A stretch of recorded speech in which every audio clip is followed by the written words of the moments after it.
समर्थ परब या तरुण मुलाने इतक्या कमी वयात आयुष्यात इतक्या गोष्टी केल्या आहेत की कोणालाही त्याचा हेवा वाटेल.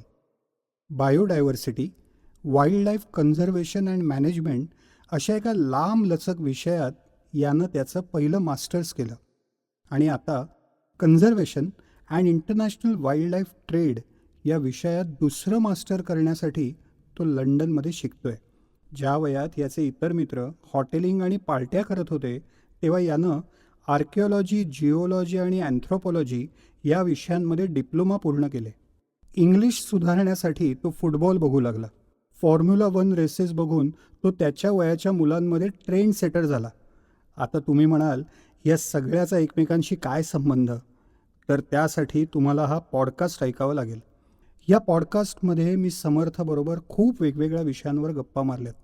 खूप कमी वयात त्याने केलेले करिअर चॉईसेस, अतिशय वेगळ्या वातावरणात झालेली त्याची जडणघडण, नॅशनल पार्कमध्ये त्यानं केलेलं काम आणि अर्थातच त्याचे स्वतःचे wildlife experiences. So stay tune to this wild episode.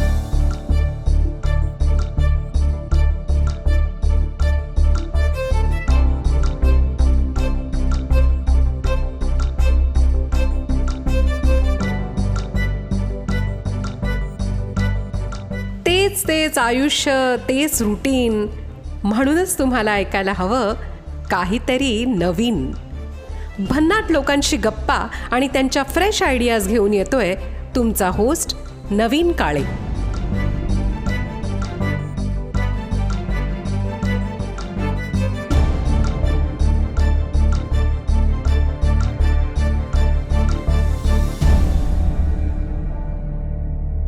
स्वागत आहे समर्थ काहीतरी नवीन पॉडकास्टमध्ये. धन्यवाद. तुझं वय आहे आता फक्त 26.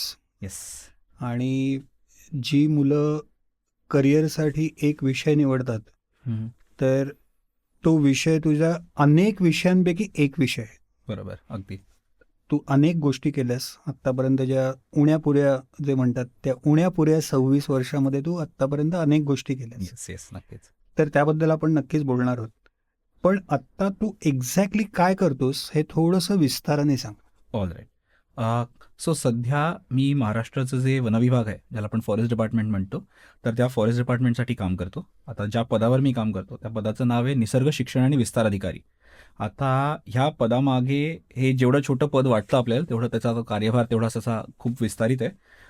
त्यामध्ये पहिला जो भाग आहे निसर्ग शिक्षण, तर आपल्याकडे अनेक ठिकाणी आपल्याला माहिती असतं, आपण एक या दोन गोष्टी ऐकून असतो, ज्याला आपण नॅशनल पार्क्स म्हणजे राष्ट्रीय उद्यानं म्हणतो, किंवा वाईल्ड लाईफ सँच्युरी, ज्याला आपण आपल्याकडे ज्या वेगवेगळ्या ठिकाणी जिथे वाईल्ड लाईफ आपल्याला आढळते अशी ठिकाणं जी ती सरकारने एका पद्धतीने प्रोटेक्ट केलेली असतात, संरक्षित केलेली असतात. आणि अशा ठिकाणी आपलं एक पर्टिक्युलर गव्हर्नमेंटचं युनिट असतं जे तिथल्या प्राण्यांची, पक्ष्यांची, त्या लँडस्केपची काळजी घेत असतं. सो दॅट इज आपला वनविभाग. तर त्या वनविभागाचं मेन उद्देश हा हे असतं की आपण या ठिकाणीला आपण त्यांना संरक्षित करावं, संवर्धन करावं त्याचं. पण वनविभागाचा दुसरा एक महत्त्वाचा उद्देश असा देखील आहे की हे करत असताना आपण त्या प्राण्यांबद्दल जे शिक्षण आहे, ज्याला आपण एक बेसिक आयडेंटिफिकेशन असतं प्राण्यांचं, किंवा ज्या आपल्या प्राण्यांबद्दलची एक अवेअरनेस ज्याला आपण म्हणतो, ही जी गोष्ट आहे ही करणं देखील वनविभागाचा एक मूलभूत उद्देश असतो. आणि तो मूलभूत उद्देश पार करण्यासाठी प्रत्येक एका ठिकाणी, आता आपल्याकडे मुंबईत बोरिवली संजय गांधी राष्ट्रीय उद्यान म्हणून आहे, तर त्या राष्ट्रीय उद्यानात एक शिक्षण अधिकारी असतो. तसंच जवळपास महाराष्ट्रात आपल्याकडे जवळपास 50पेक्षा अधिक अशी संरक्षित क्षेत्र आहेत. आणि त्याच्यातल्या वाईल्ड लाईफ वेस्टर्न रिजन म्हणजे पश्चिम महाराष्ट्र विभाग नावाचा जो आहे, त्या पश्चिम महाराष्ट्र विभागाचा पूर्ण जो विभाग आहे त्याचा शिक्षण अधिकारी म्हणून मी काम करतो. तर आता आमच्या पश्चिम महाराष्ट्र विभागात जवळपास 22 वाईल्ड लाईफ सँच्युरीज आहेत आणि 2 नॅशनल पार्क्स आहेत. आणि ते सोडून आपल्याकडे जवळपास कॉन्झर्वेशन रिझर्व्ह नावाची एक कन्सेप्ट असते, तसे जवळपास 10-15पेक्षा जास्त कन्झर्वेशन रिझर्व्ह आहेत. आणि ह्या प्रत्येक ठिकाणी एक शिक्षण अधिकारी आहे, जो शिक्षण अधिकारी तिथल्या लोकल लेवलवरती तिथे येणाऱ्या पर्यटकांसोबत रोजच्या रोज इंटरॅक्ट करतो. त्यांना निसर्ग शिक्षणासाठी बाहेर घेऊन जाणं, नेचर ट्रेल आपण एक संकल्पना ऐकलेली असते, किंवा ट्रेक्स असतात, तसंच नेचर कॅम्प्स असतात, रिसर्च असतो, अशा बऱ्याचशा गोष्टी ज्यातनं बेसिक मूलभूत निसर्ग शिक्षण लोकांना प्राप्त होतं. अशा रोलमध्ये तिथला एक माणूस काम करत असतो लोकल. आणि ह्या सर्वांच्या वरती एक मूलभूत एक मुख्य शिक्षण अधिकारी असतो. ते माझं काम आहे की लार्जर लेवलवरती आपल्याकडे महाराष्ट्रात आपल्याला निसर्ग शिक्षणाच्या दृष्टीने काय प्रयत्न केले पाहिजेत. आता काही ठिकाणं असतात जी अगदी नवीन डेव्हलप झालेली असतात. आता तुम्ही जर का संजय गांधी राष्ट्रीय उद्यानामध्ये बोरिवलीला गेला असाल तर तुम्ही पाहिलं असेल की तिथे एक निसर्ग शिक्षण केंद्र आहे पूर्ण तयार सुसज्ज. तिथे एक टीम असते जी पूर्ण आठवडाभर तिकडे असते, तुम्हाला वेगवेगळ्या ठिकाणी घेऊन जाते. तिकडे वेगळे चित्रपट किंवा माहितीपट दाखवले, डॉक्युमेंटरीज दाखवल्या जातात. तिथे नेचर ट्रेल्स असतात. तिथे आधी माझ्या लहानपणी तिकडे एक ट्रेन असायची. अशा पूर्ण ज्या पद्धतीने जे इन्फ्रास्ट्रक्चर असते अनेक ठिकाणी डेव्हलप नसतं. सो इव्हन इको टुरिझमच्या दृष्टीने काय प्रयत्न करता आले पाहिजेत. त्याच्यानंतर तिथला जो स्टाफ आहे अनेकदा तो आपल्या लोकल कम्युनिटीजचा असतो, ट्रायबल कम्युनिटीजचा असतो. त्यांनाच त्यांच्यामध्ये स्किल्स इम्पार्ट करून त्यांना त्याच्या ठिकाणी आपण रोजगार कसा उपलब्ध करून देऊ शकतो आणि त्यांना त्या निसर्ग शिक्षणामध्ये कसं आणू शकतो. कारण मुंबईत बसून मी निसर्ग शिक्षण करणं आणि तिथल्या एखाद्या माणसाने जो तिथेच जवळपास त्या बाजूच्या जंगलात राहतोय त्याने ते निसर्ग शिक्षण त्या जागेचं महत्त्व जाणून घेऊन करणं ह्याच्यात भरपूर फरक असतो. सो ह्या सर्व गोष्टींचा अभ्यास करून ह्या सर्व गोष्टी अंमलात आणणं हा एक त्याचं प्लॅनिंग करणं आणि अंमलात आणणं हा असा एक बेसिक माझा रोल आहे सध्या. सो आता ऐकताना मलाच आता घाम फुटलाय की तू काय काय गोष्टी करतोस. आणि अर्थातच आपण ते आता बोलत जाऊ आणि Yes, yes, त्याच्यातनंच ते जास्त एक्सप्लेन पण होत जाईल Absolutely, की तुझा absolutely. कामाचा रोल म्हणजे हम्म. रोल काय तुझा. वयाच्या 26व्या वर्षी इतकं महत्वाचं पद तुला आता मिळालंय आणि एवढी मोठी जबाबदारी आहे एका अर्थाने. नक्कीच. थोडंसं मला हेही सांग की आता पश्चिम महाराष्ट्राचं हे जे वनक्षेत्र आहे हम्म. याचा एरिया जर का आपल्याला Okay. थोडक्यात तुला सांगता येईल सो असं. पश्चिम महाराष्ट्र जर का आपण बघायला गेलो तर पश्चिम महाराष्ट्र म्हणजे जो आता पश्चिम महाराष्ट्र फक्त म्हणण्यासाठी असतो, बट त्याच्यामध्ये जे कागदोपत्रीचा ऍक्च्युअल एरिया असतो तो जवळपास 60% महाराष्ट्र जो आहे तो सध्या 63% ऍक्च्युअली आमच्या ऑफिसच्या खाली येतो. हो. सो जवळपास आता जर का आपण बघायला गेलो तर 63% महाराष्ट्रामध्ये जे काही संरक्षित क्षेत्र येतात ती सध्या मी आणि माझे जे को ऑफिसर्स आहेत त्यांच्या खाली येतात. आता आपण एक साधी डोळ्यासमोर एक महाराष्ट्राची आकृती आणली आणि आपण जळगावपासून वरच्या बाजूपासून खाली उस्मानाबादपर्यंत एक लाईन जर का एक सरळ रेषा आपण घेतली तर त्याच्या पश्चिमेकडचा पूर्ण जो भाग आहे तो बापरे. पश्चिम महाराष्ट्राचं एक वाईल्ड लाईफ वनक्षेत्र ज्याला आपण म्हणतो तसं ते पश्चिम महाराष्ट्राचं वनक्षेत्र आहे. जवळपास परत एक 63% जो महाराष्ट्र आहे तो ऑलमोस्ट त्याच्या खाली येतो. हो. येस थोडंसं फ्लॅशबॅकमध्ये जाऊया येस कारण ज्याच्यातून समर्थ ही जबाबदारी कशी समर्थपणे पेलतोय येस त्याच्यासाठी आपल्याला थोडंसं फ्लॅशबॅकमध्ये जावं लागेल की तुझं बालपण कसं होतं हे थोडंसं सांग. तुझ्या घरचं वातावरण कसं होतं कारण अतिशय एका वेगळ्या क्षेत्रामध्ये तू गेलायस आणि तिकडे आता तू काम करतोयस. आणि मी तुला खूप म्हणजे काही वर्षांपासून ओळखतोय आणि तू अगदी लहान असल्यापासून मी तुला पाहतोय. खूप वेगवेगळ्या गोष्टींमध्ये तुला इंटरेस्ट होता त्यावेळेला, Yes, yes, yes. आजही आहे. तर हे थोडंसं उकलून सांग की नक्कीच तुझे वेगवेगळे इंटरेस्ट, घरातलं वातावरण, हम्म. आई बाबा त्यांच्या बरोबर थोडंसं. थोडी मोठी गोष्ट होईल. हो But okay. प्लीज. सो माझं अगदी लहानपणापासून मी खूप लहानपणापर्यंत नाही जात, पण माझं आता सध्या मी अंधेरीला चकाल्याच्या इथे राहतो आणि जवळपास मी 2री-3रीत असताना आमचं आधी देखील घर तिथेच होतं. माझी शाळा जी आपल्याकडे पार्लेटेक विद्यालय आहे त्यावेळेला ती होती आणि त्याच्यानंतर काही काळाने आमचं घर बदललं आणि मी कांदिवलीला राहायला गेलो आणि तरीही 1ली, 2री, 3री मी शाळेसाठी बोरिवली विले पार्ले रोज 3 वर्ष करायचो. हो. आता त्यावेळेला झालं असं 3रीत असताना की हायवेचं काम सुरू झालं होतं आणि त्यामुळे सगळे ब्रिजेस आले आणि पार्लेटेक त्यावेळेला खूप स्ट्रिक्ट अशी शाळा होती आणि मी 11 वाजता न पोहोचता कधी कधी 11:03, 11:07 पोहोचलो आणि त्यांनी मला घरी पाठवलं होतं. तर त्यावेळेला माझ्या आईवडिलांनी ठरवलं की नाही आपण दुसऱ्या शाळेत जाऊ म्हणून. तर पॉलिटेकमध्ये असताना माझ्याकडे खूप छान पोषक वातावरण असं होतं. खूप सुंदर शाळा होती, खूप प्रचंड खूप चांगले मित्र वगैरे पण मला त्यावेळेला मिळाले. बट ज्यावेळेला मी दुसऱ्या शाळेत गेलो, मी शाळेचं नाव नाही सांगणार, बट ती शाळा पार्लेटेक एवढी सुंदर तर मुळीच डेफिनेटली नव्हती. बट त्या शाळेत येणारी जे विद्यार्थी होते ते खूपच ॲव्हरेज किंवा मागच्या बाजूला झोपडपट्टी होती. त्या पद्धतीने त्या पूर्ण एका समाजातनं येणारी ती सगळी अनेक मुलं होती आणि ज्यावेळेला मी त्या शाळेत गेलो त्यावेळेला मला लोकांसोबत इंटरॅक्ट करणं फार कठीण जात होतं. कारण त्या शाळेतल्या मुलांना अनेकदा मी ज्या गोष्टी बोलायचो तेवढा त्यांना अंदाज नव्हता. अगदी आपण काही वेळेला ज्यावेळेला आपण एका कोणत्या तरी वेगळ्या भाषेतनंच दुसऱ्याच भाषेच्या प्रदेशात जातो त्या प्रकारचं मला ते येणारं फिलिंग होतं. मी जवळपास पूर्ण 4थीमध्ये मला एकही मित्र नाही बनवला त्यावेळेला आणि 2-3 वर्षानंतर माझे मित्र झाले त्या शाळेत आणि त्या शाळेत माझा अभ्यासाकडे त्याच्यानंतर हळूहळू दुर्लक्ष व्हायला लागलं. जवळपास 6वीत असताना माझ्या वडिलांनी मला एक नवीन कॅमेरा दिला आणि तो कॅमेरा घेऊन मी लडाखला गेलो आणि कोणाबरोबर गेलेलास का? आईवडिलांबरोबर गेलास? सो तेव्हापासून माझ्या ॲब्सोल्यूट ॲक्च्युअल स्टोरीची सुरुवात झाली आणि त्यावेळेला मी ज्यावेळेला लडाखला तो डिजिटल कॅमेरा घेऊन गेलो त्यावेळेला मी बऱ्यापैकी फोटोग्राफी केली आणि परत आल्यानंतर माझ्या आईवडिलांना लक्षात आलं की नाही खूप बऱ्यापैकी चांगले फोटो काढलेले आहेत. सो तिथपासून माझ्या फोटोग्राफीच्या जर्नीची सुरुवात झाली आणि 6वीत असताना मी 13 वर्षाचा असताना मी माझं पहिलं प्रोफेशनल एक्झिबिशन केलं जे नेहरू सेंटरला होतं, नेहरू आर्ट गॅलरीला. आणि चिल्ड्रन्स डे ज्याला आपण म्हणतो बालदिन त्यावेळेला ते एक्झिबिशन झालं होतं 7 दिवसाचं आणि सो त्याच्यानंतर माझं जे फोटोग्राफी होती ती 6वी नंतर प्रचंड वाढली. 6वी 7वी 8वी 9वी 10वी पर्यंत मी भरपूर प्रचंड फोटोग्राफी केली माझ्या इकडे मी आईवडिलांसोबत केली. थोडंसं इंटरप्ट Sure, करतो sure, की असं काय त्या फोटोंमध्ये खास होतं की त्याचं प्रदर्शन तुम्हाला भरवावंसं वाटलं? म्हणजे एक तर आहे की तुझ्याकडे डिजिटल कॅमेरा आहे, Absolutely, तू हो. नुसतेच फोटो पण काढू शकतोस. करेक्ट. पण 6वी मध्ये असताना 13व्या वर्षी अ, तू असा काय विचार करत होतास आणि त्यातून फोटो काढत होतास, हे थोडंसं सांगशील? नक्की. सो ज्यावेळेला मी लडाखला गेलो त्यावेळेला मला खूप काही स्पेसिफिक गोष्टी जाणवल्या. आता अगदी साध्या भाषेत सांगायचं झालं तर आपण ज्यावेळेला मुंबईत राहतो त्यावेळेला आपण मुंबईला एक कॉस्मोपॉलिटन शहर म्हणतो, की आपल्याकडे भरपूर कल्चर्सची लोकं असतात आणि आपल्याला ते खूप अनेकदा फार स्पष्टपणे दिसून येतं की ओके, काही लोकं आपल्या वेगवेगळ्या कल्चर्सच्या आपल्या बाजूला फिरतात. पण आपण जेव्हा एखाद्या स्पेसिफिक प्रदेशात जातो त्यावेळेला ते कॉस्मोपॉलिटन कल्चर नसतं. त्यावेळेला तुम्हाला तिकडचं कल्चर ठळकपणे उठून दिसतं.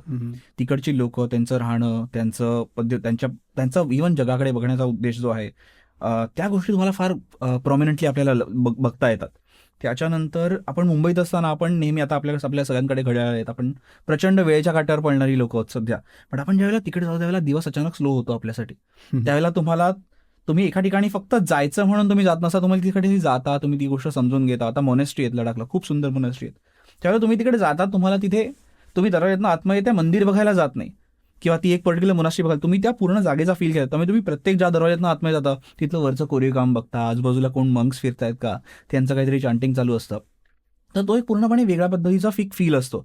आणि मला त्यावेळेला कदाचित त्या फोटोग्राफीमधनं मला ते जे होतं त्या तिथलं म्हणजे आपण इंग्लिशमध्ये एक शब्द आहे व्होलेटाईल, की कापूर जो असतो तो व्होलेटाईल असतो, की तो बेसिकली आपला असा उडून जातो. तर त्या व्होलेटाईलच्या गोष्टी आहेत ज्या आपण अनेकदा एक्सपिरियन्स करतो. फोटोग्राफी एवढी सुंदर कला आहे की ती आपल्याला कधी कधी त्या उडून जाणाऱ्या मोमेंट्स आपल्याला क्लिक करायच्या ती त्याची संधी देते. वा. सो मला फोटोग्राफी त्यावेळेला त्या कारणासाठी करायची होती की ह्या सगळ्या मोमेंट्स आपल्याला ज्या आहेत, ज्या आपण कदाचित पुढल्या 40 वर्षांत लक्षात ठेवण्याचा चान्सही नसेल, त्या कदाचित आपल्याकडे फोटोमध्ये राहू शकतील. आणि त्या अनुषंगाने मी त्या जागेकडे बघितलं, त्या लोकांकडे बघितलं आणि त्या ज्या मोमेंट्स मी त्यावेळेला रँडमली अनेकदा काही वेळेला विचार न करता पण क्लिक केल्या होत्या, त्यानंतर परत आल्यानंतर मी ज्यावेळेला आम्ही त्याच्यात ॲज अ फॅमिली म्हणून आम्ही बसून रिफ्लेक्ट केलं त्यावेळेला लक्षात की नाही, ते it is not as shallow as it seems, it's very deep and it actually gives a very important gist to it. असं काही खास त्यातलं उदाहरण किंवा असं नक्की क्षण आठवतंय? त्यातला एक माझा खूप खूप खूप फेवरेट फोटो आहे.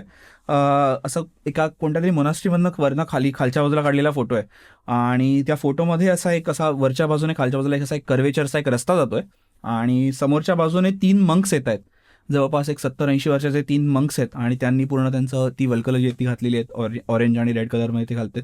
त्यांच्या हातात त्यांची ती रिलिजियस पुस्तकं आहेत आणि त्यांचं ते एक प्रेयर व्हील आहे आणि त्यांच्या त्याच्यात चाललंय.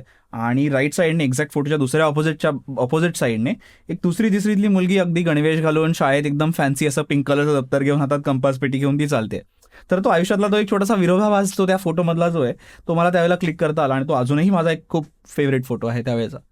हे सगळं तू वर्ष 13 आणि 6वीत असताना हे सगळं तुला दिसलेलं येस म्हणजे ते जाणवलेलं आणि येस त्याचा तोच जाणव. फोटो- येस हे काय टॉनिक, काय आई बाबा काय देत होते टॉनिक? आई बाबा टॉनिक काय देत होते रादर सो माझे दोन्ही आई वडील जे आहेत ते दोघंही पत्रकार आहेत आणि त्या पत्रकारितेमुळे त्यांना ती एक म्हणजे त्यांनी त्यांच्या आयुष्यात ती गोष्ट कमवली आहे की आपल्याला आपण फक्त एखाद्या गोष्टीकडे बघणं आणि आपण इंग्लिशमध्ये त्यासाठी खूप चांगले शब्द आहे. इंग्लिशमध्ये त्याला साईट म्हणतात ज्याला आपण बघतो आणि विजन म्हणतात ज्याला आपण मराठी दृष्टी म्हणतो, जी फक्त तुमच्या बघण्याच्या अबिलिटीबद्दल नसते, ती तुम्ही ती कॉन्टेम्प्लेट करण्याच्या अबिलिटीवरती असते. तर आय थिंक माझ्या आईवडिलांनी त्यांच्या जर्नलिझममधनं ती दृष्टी जी आहे ती कमवलेली आहे आणि समहाव त्यांनी ज्या पद्धतीने जे जग बघितलंय आणि ज्या पद्धतीने ते डिस्कस करतात किंवा ज्या पद्धतीने मी त्यांना ते बघताना पाहिलंय त्यातनं कदाचित ते माझ्याकडे आलेलं असावं असं मला वाटतं आणि त्यातनं जगाकडे बघण्याचा माझा दृष्टिकोन लोकांपासून थोडा वेगळा आहे असं मला अगदी मूलभूतपणे वाटतं. नक्कीच. एवढा तो उल्लेख केलास आईबाबांबद्दल पण थोडंसं सविस्तर. नक्की. माझ्या जे काही मी आतापर्यंत जे काही आहे त्याच्यामध्ये जवळपास जर का 100% मी जर का आत्ता असेल त्याच्यापैकी जवळपास एक 70% जे माझं योगदान आहे, म्हणजे माझं अपब्रिंगिंग असेल, माझी भाषा असेल, माझा जगाकडे बघण्याचा दृष्टिकोन असेल, त्यातलं 70% जे आहे that is entirely about my mother.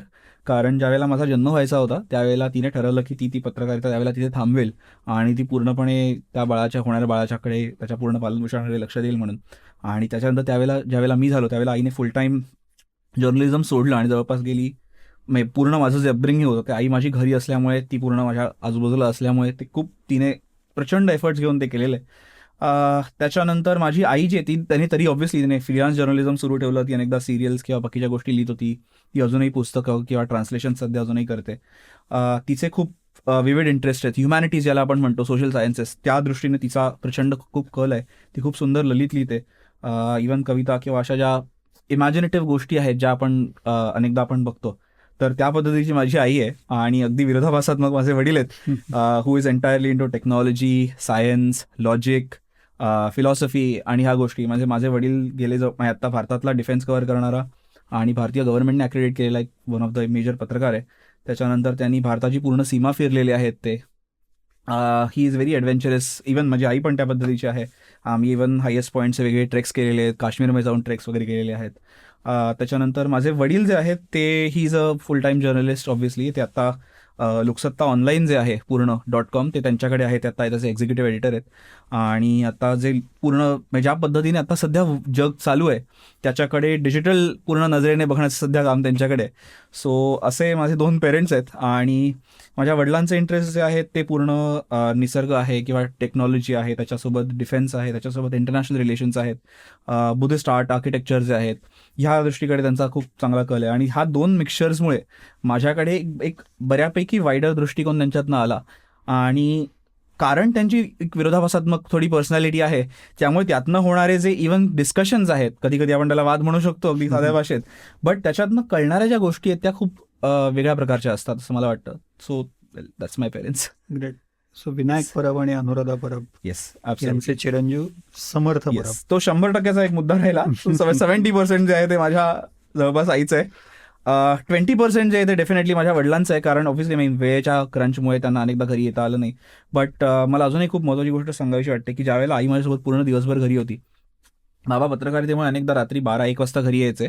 But through out my school किंवा इव्हन माझ्या कॉलेजच्या वेळेला आम्ही एक गोष्ट ठेवली होती की इव्हन तुम्ही 12 वाजता जरी रात्री घरी आलात, 1 वाजता घरी आलात, आपण 1 तासासाठी खाली चालायला जाऊ. हो, तुमची झोप होऊ दे, माझी झोप होऊ दे, काही फरक पडत नाही. आम्ही रोज रात्री रिगार्डलेस ऑफ द फॅक्ट, म्हणजे मी चालून जरी आलेलो असेल तरी रात्री 2 वाजता आल्यानंतर ते बॅग ठेवायचे, जेवायचे, 2:30 वाजता आम्ही चालायला जायचो आणि 3 वाजता आम्ही चालून परत यायचो. सो तो एक डे टू डे इंटरॅक्शन जे होतं, म्हणजे कदाचित इतर अनेक जे कॉर्पोरेटमध्ये काम करणारे जे इतर वडील असतात वगैरे त्याच्याप्रमाणे आमचं नाही झालं, डेफिनेटली नाही झालं.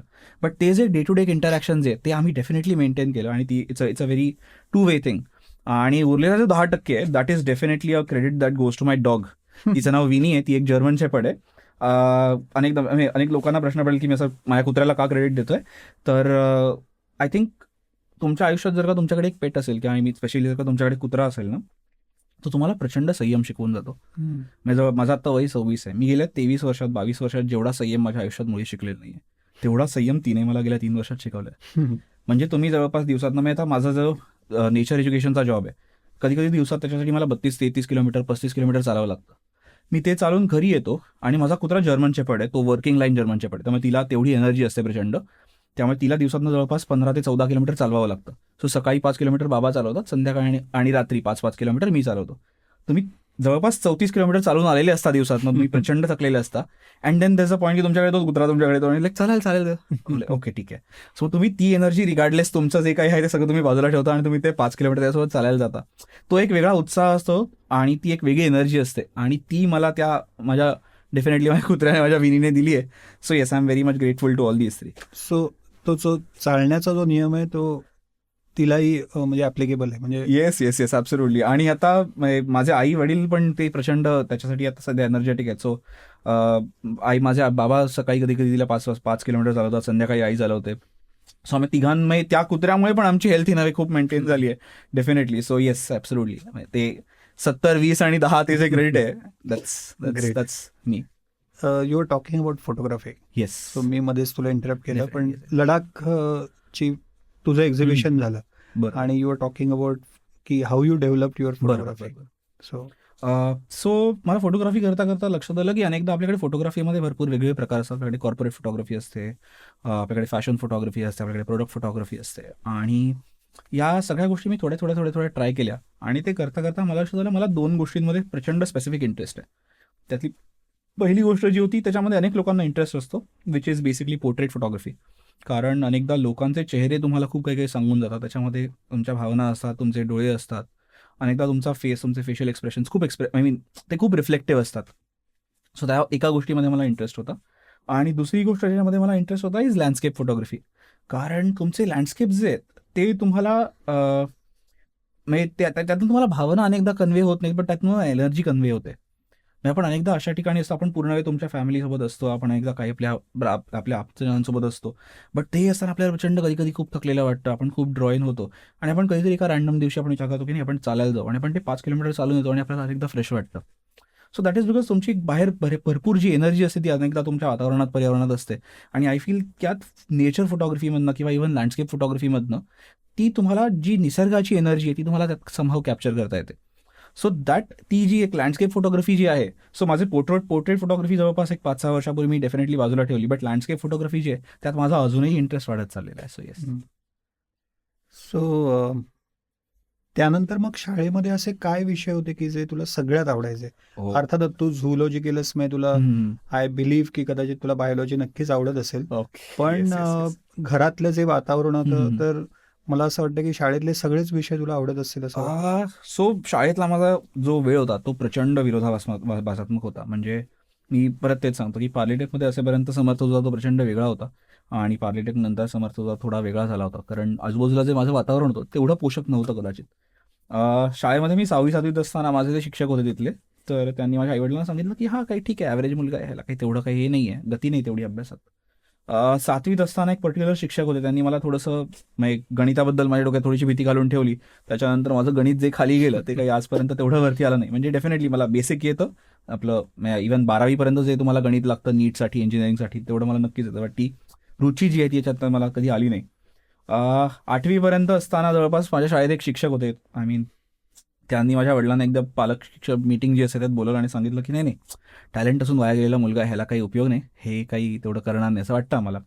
माझ्या वडिलांनी मान डोलावली, तिथे निघून गेले. त्याच्यानंतर माझे एक 9वी-10वीत एक पर्टिक्युलर शिक्षक होते, तांबे सर म्हणून, ते त्यावेळेला आले आणि त्यांनी ज्या प्रकारे विज्ञान शिकवलं 9वी-10वी, तो पण मला काडी मात्र इंटरेस्ट नव्हता, बट त्यांनी ज्या प्रकारे मला विज्ञान शिकवलं त्याच्यानंतर मला लक्षात आलं की नाही, विज्ञान इज व्हेरी इंटरेस्टिंग, सो आपण सायन्समध्ये काहीतरी केलं पाहिजे. आणि 10वी संपेपर्यंत म्हणजे माझ्या पूर्ण इव्हन आत्तापर्यंत माझ्या अकॅडमिक्समध्ये मी कधीच आयुष्यात पहिला आले नाही, मला ना कधी यायची इच्छा होती.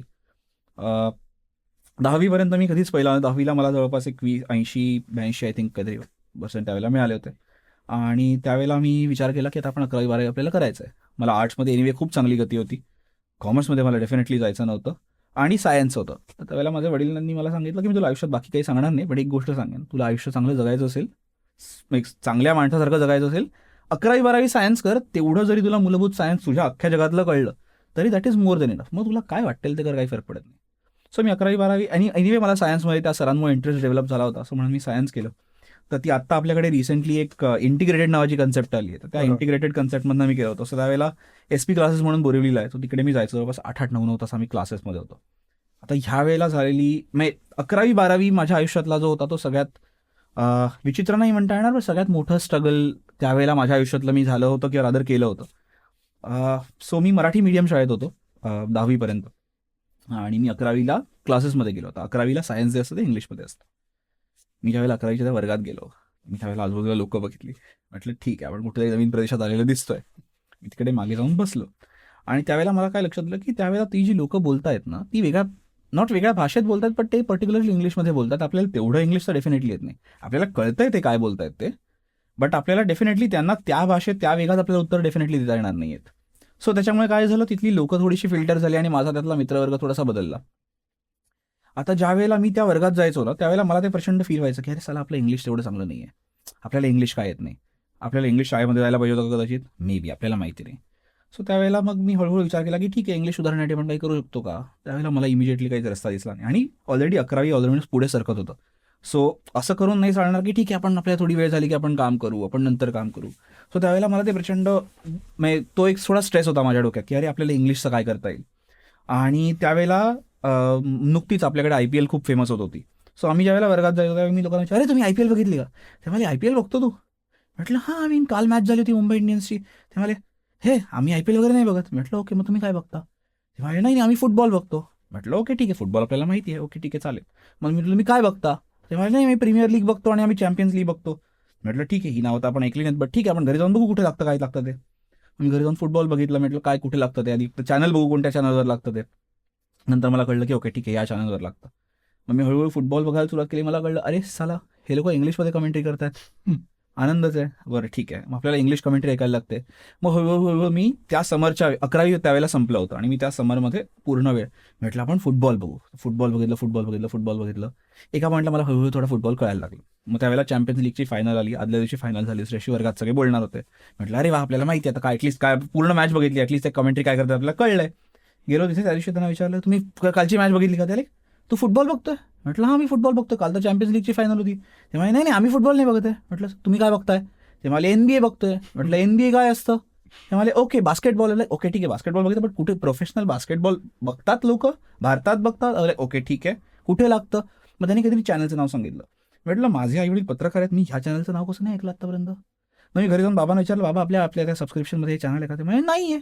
म्हटलं आपल्या सबस्क्रिप्शनमध्ये पण हे चॅनल नाही आहे. म्हटलं बरं ठीक आहे. मग त्याच्यानंतर मला लक्षात काय आलं की ही जी इंग्लिश मिडियममधली मुलं होती ना, CBSE ICSE मधली किंवा इव्हन SSC बोर्ड इंग्लिश मिडियममधली, त्यांचं जग मराठी मुलांमधल्या मराठी मीडियमच्या जगापेक्षा प्रचंड पुढे चालतं. कमीत कमी 5 ते 7 वर्ष पुढे चालतं. आणि त्यावेळेला मला जे रिअलायझेशन झालं की अरे शिट, इव्हन शिक्षणामध्ये आपण त्यांच्यापेक्षा ऑलरेडी आपण सेम वयाचे आहोत, पण आपण कमीत कमी 7 वर्षाचा इंटेलेक्च्युअल डिफरन्स आहे आपल्यामध्ये. ते जे ट्रेंड्स फॉलो करतायत, ते ज्या समाजाकडे बघतायत, ते ज्या पद्धतीने गोष्टी अनालाइज करतायत, त्याच्यात आणि माझ्यामध्ये जमीन अस्मानाचं अंतर आहे. सो मला काहीतरी वेगळं केलं पाहिजे. आणि ह्या पूर्ण डिलेमामध्ये, ह्या पूर्ण प्रेशरमध्ये माझं 12वी आलं. आणि त्यावेळेला एनिवे ह्या सगळ्या गोष्टी माझ्या डोक्यात होत्या. आणि मला त्यावेळेला एनिवे तेवढ्या अशात त्या मला नीट वगैरे मी देणार होतो जस्ट एक्सपेरिमेंटली म्हणून, नीट वगैरे दिली मी. बट मला ह्या सगळ्या पूर्ण डिलेमामध्ये सायन्स आहे, कॉम्प्लिकेटेड आहे, भाषा आहे, या सगळ्या गोष्टीमध्ये आय थिंक मला 60% वगैरे मला 12वीला मिळाले. असले ठीक आहे, एनिवे 12वी झालं, आपल्याला काही त्याच्यासाठी करायचं नव्हतं 12वी. पण त्याच्यानंतर मी 12वीच्या त्या समर वेकेशनमध्ये 4 महिन्यामध्ये विचार केला की आपल्याला करता काय येईल, कारण काहीतरी तर केलं पाहिजे. अजून किती वर्ष पुढे आपण हे असं करणार. ठीक आहे, मग 12वीच्या त्या मधल्या 4 वर्षात, मधल्या 4 महिन्यात राहणार मी असा विचार केला की नाही ठीक आहे, आपलं एक पहिली गोष्ट आयुष्यात इंग्लिश सुधारलं पाहिजे. वाटेल ते झालं तरी चालेल, पण इंग्लिश सुधारलं पाहिजे. त्या 4 महिन्यात मी आयुष्यात जेवढे मूव्हीज कधी बघितले नाहीत तेवढे मूव्हीज बघितले. मी सकाळी 8 वाजल्यापासून रात्री 10-12 वाजेपर्यंत इंग्लिश न्यूज चॅनल बघायचो. आणि हे करत असताना माझं बॅचलर्स आलं. मी बॅचलर्सचं ॲडमिशन द्यायची वेळ आली. तर त्याला माझ्या वडिलांनी विचारलं की अरे समर्थ कुठे ॲडमिशन घ्यायचं आहे? आम्ही बोरिवलीला राहतो. त्यांनी विचारलं तुला कुठे साठेला वगैरे जायचं आहे का? म्हटलं मी परत मराठी मीडियम शाळेमधनं इंग्लिश मीडियम क्लासमध्ये जाऊन परत मराठी मीडियम किंवा मराठी क्राऊडमध्ये शक्य तुम्हाला जायचं नाही आहे. Let's take up a challenge. ते मला कुठे जायचं आहे? म्हटलं चल आपण विल्सन कॉलेजला जाऊ. आता विल्सन कॉलेज जो आहे तो कॅथलिक डॉमिनेटेड किंवा इंग्लिश डॉमिनेटेड क्राऊड आहे, जो ज्याच्यात त्यावेळेला साऊथ बॉम्बेमधली अनेक मुलं यायची. So that was a challenge up for me की माझ्या 12वीमध्ये हा ऑलरेडी माती खाऊन झाली आहे नव्हे. सो आता आपल्याला जर का काहीतरी चांगलं करायचं असेल तर be better take up a challenge. आणि विल्सन कॉलेजमध्ये मी त्यावेळेला गेलो. आणि ती 4 महिने मी जे काही केलं होतं ते एवढं कामी आलं मला त्यावेळेला की विल्सन कॉलेजमध्ये मी ज्यावेळेला पहिल्या, दुसऱ्या, तिसऱ्या दिवशी गेलो त्यावेळेला लोक मला विचारले are you from Catholic college, are you from English medium? त्यांना वाटलं नाही, मी इंग्लिश मिडियममधलं नाही आहे. आणि त्यावेळेला मला इंग्लिश जे होतं त्याच्याबद्दल माझं प्रभुत्व त्याच्यावरती भरपूर चांगलं झालं होतं. मी त्यावेळेला फुटबॉल कमेंट्री भरपूर प्रचंड फुटबॉल बघायचो. आणि फुटबॉलची कमेंट्री प्रचंड वेगात होते. क्रिकेटची कमेंट्रीमध्ये बॉल थांबतो, बॉल इकडे जातो, कमेंट्री थोडी स्लो असते. फुटबॉलची कमेंट्री त्याच्या कम्पॅरेटिव्हली फास्ट असते. त्यामुळे फुटबॉलची कमेंट्री प्रचंड ऐकल्यामुळे तो एक शब्दकोश त्यातला थोडासा वाढला होता, वोकॅबलरी थोडी बऱ्यापैकी झाली होती. मी तशा प्रकारचे मित्र बनवले होते त्यामधल्या 4 महिन्यात. आणि त्याच्यामुळे त्याच्यातनं मी ज्यावेळेला माझ्या बॅचमेटसोबत बोलायला लागलो त्यावेळेला मला त्या माझ्या इंग्लिशमधला फरक जाणवला. आता मी वर्गात गेलो ते मला ते कालच्या त्या NBAच्या मॅचबद्दल बोलत होते, कारण ऑब्व्हियसली मध्ये 4च महिने गेले, टेक्निकली 4 महिने गेलेत. सो ते NBAच्या त्यांच्या मॅचेसबद्दल बोलत होते. त्यांना वाटलं तुम्ही NBA बघताय? ते म्हणाले हां तू काय बघतोय? म्हटलं मी फॉर्म्युला 1 बघतोय. ते म्हणाले फॉर्म्युला 1 बघतोय, बरं ठीक आहे. सो त्यांचे 6 महिने गेले आता फॉर्म्युला 1 बघण्यात. फॉर्म्युला 1 काय असतं, या रेसेस कुठे होतात, कशा होतात, टीम काय असतात, गेम कसा चालतो, रूल्स काय असतात हे करण्यात. जवळपास 6 महिने झाले. आणि चॅम्पियनशिपची अगेन तसं हे होतं. मग परत वर्गात येऊन सांगले अरे तू चॅम्पियनशिप बघितली का, काल लुईस हॅमिल्टन जिंकला वगैरे. म्हटलं तुम्ही ते बघताय? अरे हां मी ते बघतोय. म्हटलं मी नाही ते बघत आहे. ते म्हणजे तू काय बघतोय? म्हटलं मी गॉल्फ बघतोय. झाले ओके. त्यावेळेला मला एक गोष्ट लक्षात आली त्या 4 महिन्यात की आपल्या आयुष्यात जे किंवा समाजात जे ट्रेंड्स असतात ना ते कोणतरी एक माणूस सेट करतो. आणि त्या माणसाला जी लोक त्या काळचा विचार करतात त्या काळापेक्षा पुढचा विचार करावा लागतो. त्याच्यानंतर मी त्या 4 महिन्यात मी जे केलं ते मी माझ्या आयुष्यातल्या माझ्या स्किल्स बघितल्या की मला काय येतं, मला काय करायचं आहे, मला कोणत्या बेसिक स्किल्स आल्या पाहिजे. तर लँग्वेज आणि कम्युनिकेशन आहे, त्याच्यानंतर रिटन कम्युनिकेशन आहे, त्याच्यानंतर आपलं प्रेझेंटेशन आहे, कुड बी व्हिज्युअल किंवा अदरवाईज. तर ह्या सगळ्या गोष्टींवरती मी त्यावेळेला काम केलं आणि त्यातनं मला ते लक्षात आलं की नाही, तुमच्या आयुष्यात जर का तुम्ही वेगळे जर का त्या आजूबाजूच्या रूममध्ये जर का असाल, then you can be the elephant in the room and then everybody will look up to you. Otherwise ते होणार नाही. आणि तुम्हाला ते करण्यासाठी लोकांपेक्षा वेगळ्या मार्गाने जाणं, which is already a challenge up to you, ते तुम्हाला घ्यायला पाहिजे. तुम्ही लोकांप्रमाणे विचार करत गेला, कदाचित मी आजही NBA बघत असतो, बट मी त्याला विचारलं की नाही, आपण काहीतरी नवीन बघू. आता मी F1 का बघितलं, कारण फॉर्म्युला 1 जो आहे तो जगातला एक प्रचंड सुपर कारचा स्पोर्ट आहे. It's a very fast sport. त्यातली कॉमेंट्री फॉर्म्युला 1ची ही जगातली सर्वात बेस्ट इंग्लिशमध्ये असणारी कॉमेंट्री असते. फॉर्म्युला 1ची कॉमेंट्री ज्या वेगात जाते त्याच्यापेक्षा डबल स्पीडमध्ये कार जात असते आणि त्यामुळे त्यांना त्या प्रकारे ती कॉमेंट्री करावी लागते. आता हे जे फॉर्म्युला 1 जे आहे ते जगभरात वेगवेगळ्या व्हेन्यूला होतं, त्यामुळे त्यांचे कमेंटेटर्स बदलतात, त्यांचा ॲक्सेंट बदलतो, त्यांचा स्पीड बदलतो, त्यांचा व्हेन्यू आणि त्या बाकीच्या गोष्टी बदलतात. त्यामुळे त्यावेळेला मला त्यातनं जे इंग्लिश आलं, त्याच्यानंतर मी इंग्लिश पुस्तकं वाचायला लागलो, नॉवेल्स वगैरे करत गेलो. बट ते जे 4 महिने होते, that was one of the major turning point in my life. आणि त्याच्यानंतर ज्यावेळेला मी बॅचलर्समध्ये गेलो, त्यावेळेला आय रिअलाइज की नाही, लोक आता डेफिनेटली मागे आहेत. I have gone ahead of them, आणि आता मागे वळून बघण्यात काही अर्थ नाही. So you have to now go ahead. So that was my bachelors, आणि रादर ते 2 वर्ष which was the most struggling time. सध्या काय बघतोयस? सध्या काय बघतोय नाही, सो सध्या मी गोल्फ आणि फॉर्म्युला 1 प्रचंड कंटिन्यू केलं आहे तेव्हापासून. सो सध्या मी फॉर्म्युला 1 डेफिनेटली बघतो. Rather it's a very interesting sport. It's a very psychological sport. आपल्याला अनेकदा वाटतं, मी चेस पण बघतो काही वेळेला, rarely but definitely. But formula 1 is a very interesting sport. जेवढं फील्डवरती होतं तेवढं ऑफ फील्ड पण होतं. नेटफ्लिक्सवर त्याच्यावर डेफिनेटली त्याच्यावरती एक पूर्ण सीझन आहे, ड्राईव्ह टू सर्व्हाइव्ह नावाचा. मी डेफिनेटली पाहण्यासारखी गोष्ट आहे ती. त्याच्यामध्ये मी जेवढं आपल्याला ऑन फील्ड होतं, ज्या गाड्या जेवढ्या रेस करतात किंवा त्या ड्रायव्हरचं जेवढं स्किल असतं, तेवढंच मागच्या बाजूला त्या ड्रायव्हर्सना हायर करणारे, त्या गाड्यांचं पूर्ण मॅन्युफॅक्चरिंग हे ते करणारे, इंजिनिअरिंग, बाकीच्या गोष्टी, पैसे. Formula 1 is one of the richest sport in general. Absolutely. So त्याच्यामध्ये तेवढा बिझनेस, कॉर्पोरेट माइंडसेट, सायकोलॉजी, ते पण भरपूर गोष्ट. So it's a very heavy package आणि it's a very interesting sport. So सध्या मी फॉर्म्युला 1 बघतो. हे पूर्णपणे एक वेगळं जग आहे फॉर्म्युला 1. म्हणजे आपण ती जेव्हा डॉक्युमेंटरी बघतो त्यावेळेला लक्षात येतं. आणि त्याच्यामध्ये त्या सिरीजचं नाव असं नाही ठेवलं, ड्राईव्ह टू सर्व्हाइव्ह, कारण त्याच्यामध्ये I mean it's not just corporately survive, it's also physically survive on the ground, because जरा क्रॅशेस, काय वेगळ्या गोष्टी होतात. It's a very volatile sport त्या पद्धतीने की भरपूर काय गोष्टी नाही. It's a very happening sport. So या सध्या फॉर्म्युला 1 बघतो. Yes. So coming back to zoology, की Yes. ज्याच्यामध्ये तू बॅचलर्स केलंस Yes. आणि तांबे सरांमुळे तुला त्याच्यामध्ये आवड Science निर्माण मध्ये, झाली yes, सायन्समध्ये. सो मला एक प्रश्न आहे की आई वडिलांमुळे तुला वेगवेगळी क्षेत्र तुला कळत होती आणि वेगवेगळ्या पद्धतीने किंवा वेगवेगळ्या दृष्टीने तू त्याकडे बघत होतास. बरोबर. म्हणजे मॉनेस्ट्रीचं जे उदाहरण आहे विच इज अमेझिंग. तर झूलॉजीमुळे एक प्रचंड मोठं विश्व आय एम शुअर तुझ्या समोर एक ओपन झालं असेल. सर्टनली. येस. आणि साधं आपण नॅशनल जिओग्राफी बघताना पण आपण एक एपिसोड बघून आपण आश्चर्यचकित होतो. तर इकडे तर तू त्याच्यावर बॅचलर्स डिग्री केलीस. तर ज्याप्रमाणे त्या एका मॉनेस्ट्रीकडे बघून तुला एक काहीतरी दिसलं त्याच्यामध्ये, झूलॉजीचं हे जग बघून काय दिसलं त्याच्यामध्ये? सो माझं बॅचलर्स करताना आमच्याकडे युजली आपल्याकडे 3 ऑप्शन असतात. सो मी केमिस्ट्री, बॉटनी आणि झूलॉजी असं घेतलं होतं. माझं बॉटनीमध्ये मला खूप छान गती होती, पण मला तेवढं कधी आवडलं नाही ते. झूलॉजी घेताना मला असं लक्षात आलं की माझ्या आईवडिलांसोबत मी प्रचंड अनेक ठिकाणी फिरायचो आणि ते फिरताना अनेकदा माझे आईवडील दोघंही असे आहेत की आम्हाला लोकांपासून प्रचंड दूर राहायला आवडतं. We are very happy in the nature. कुठेतरी अशा ठिकाणी, शांत ठिकाणी आम्हाला एक टेंट लावून द्या, आम्ही तिघं प्रचंड आनंदात राहू. सो आम्ही ज्यावेळेला एखाद्या ठिकाणी जातो त्यावेळेला ट्रेक्स आहेत किंवा ॲडव्हेंचर स्पोर्ट्स आहे, या गोष्टी करण्यात आम्हाला भरपूर बऱ्यापैकी इंटरेस्ट असतो. सो ते करताना मला काय लक्षात आलं की तो जो लँडस्केप फोटोग्राफीचा त्यातला पण जो एलिमेंट होता, तर त्या लँडस्केपमध्ये जीव टाकणारी ती असतात की जे ते ॲनिमल्स आजूबाजूला. म्हणजे आपल्याकडे आपण एक डोळे बंद करू, 2 मिनिटं समोर एक सनसेट आपण एक बघू, एक समोर सनसेट इमॅजिन करू आणि तो सनसेट इमॅजिन करू, अगदी प्लेन सनसेट आहे, समोर फक्त वाळू आहे, पाणी आणि सन आहे, तेवढा आहे. आणि तेच आपण डोळे बंद करू, पुढल्या फोटोमध्ये आपण त्याच्यात एक कावळा टाकू, त्या फोटोमध्ये अचानक जीव येतो. तर तो जीव टाकण्याचं काम जे फोटोमध्ये तो प्राणी करतो, तेच त्या लँडस्केप फोटोग्राफीमध्ये त्या प्राण्यांनी केलं. आणि त्याच्यामधनं झालं काय की बेसिकली मला त्या प्राण्यांमध्ये स्पेसिफिकली इंटरेस्ट आला. कारण आता जसं आपण पण ह्युमन बिहेवियरमध्ये वेगळ्या पद्धतीने वागतो, वेगळ्या गोष्टींना ज्याला आपण स्टिम्युलस म्हणतो त्यांना आपण वेगळ्या पद्धतीने रिॲक्ट करतो, तसंच प्राणी देखील करतात. आणि आपण जेवढे अडॅप्टेबल आहोत त्याच्यापेक्षा कैक पटीने जास्त ते आहेत, कारण आपण गेली काही लाख वर्षच फक्त इथे आहोत. They have been here for a whole lifetime I mean. तर त्या दृष्टीने मला झूलॉजीमध्ये प्रचंड इंटरेस्ट होता की एक्झॅक्टली हे प्राणी जे आहेत ते एकमेकांसोबत इंटरॅक्ट कसे करतात, ते करताना त्यांच्यामध्ये काय बदल येतो. आणि त्यांच्यामध्ये आणि ह्या एन्व्हायरमेंटमध्ये कशी डिपेंडन्सी आहे. So that was the question for which I entered zoology. आणि ते करता करता मग मला स्पेसिफिकली लक्षात आलं की नाही, मला स्पेसिफिकली फक्त प्राणीशास्त्रात इंटरेस्ट नाही आहे. कारण प्राणीशास्त्रामध्ये वेटनरी सायन्स पण येतं, ॲनिमल हजबंड्री, कॅटल सायन्स, ह्या गोष्टी पण येतात. मला वाईल्ड लाईफमध्ये इंटरेस्ट आहे बिकॉज दे आर अनटेम्ड. तिकडे तुम्हाला त्यांच्यावरती काही कंट्रोल नसतो. तुम्ही त्यांच्यावरती मोरलेस इफेक्ट करता, पण तुमच्या आयुष्याने त्यांच्या आयुष्यावरती ते डिरेक्टली डिसिजन्स, ती जी डिपेंडन्सी आहे ती त्यांची नसते. तुम्ही त्यांच्या आयुष्यात जाऊन तुम्ही ठरवलं एखादा कोणतरी वुल्फ घ्यायचा आणि त्याला टेम करायचं, मला नाही करता येत. म्हणजे आपण काही वेळेला दिवसाला जवळपास 60-70 किलोमीटर चालतो. चित्त्यासारखा प्राणी आहे किंवा काही वाघ वगैरे जे असतात, काही जे मोठे प्राणी आहेत किंवा काही पक्षी जे ते दिवसाला काही 100 किलोमीटर डेली मायग्रेशन करतात. सो आपण जेवढं आश्चर्यचकित आपल्या आयुष्यात आपल्यासाठी करण्यासारख्या गोष्टी आहेत तेवढ्या त्याच्यापेक्षा कैक पटीने जास्त त्यांच्याकडे आहेत. सो त्या गोष्टींबद्दल जाणून घेण्यासाठी म्हणून मी रादर झुओलॉजीकडे वळलो.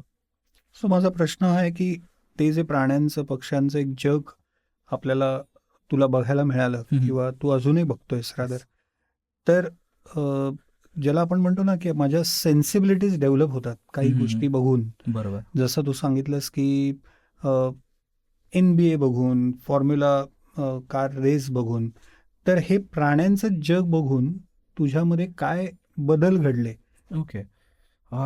सो त्यातला पहिला एक तर बदल सगळ्यात म्हणजे नम्रपणा येतो आपल्यामध्ये. डेफिनेटली तर- कारण ते खूप मोठं जग आहे आणि आपण Exactly, अगदी लहान होतो. exactly. Yes yes yes. तर तसं काय काय बदल घडले हे Definitely. मला म्हणजे उत्सुकता आहे. नक्की. सो त्यातल्या 1-2 गोष्टी मला खूप प्रकर्षाने मला माहिती आहेत, जाणवत आहेत. त्यातली पहिली गोष्ट अशी आहे की म्हणजे तुम्ही सांगितलं असं की आपण त्यातला एक खूप छोटा भाग आहोत.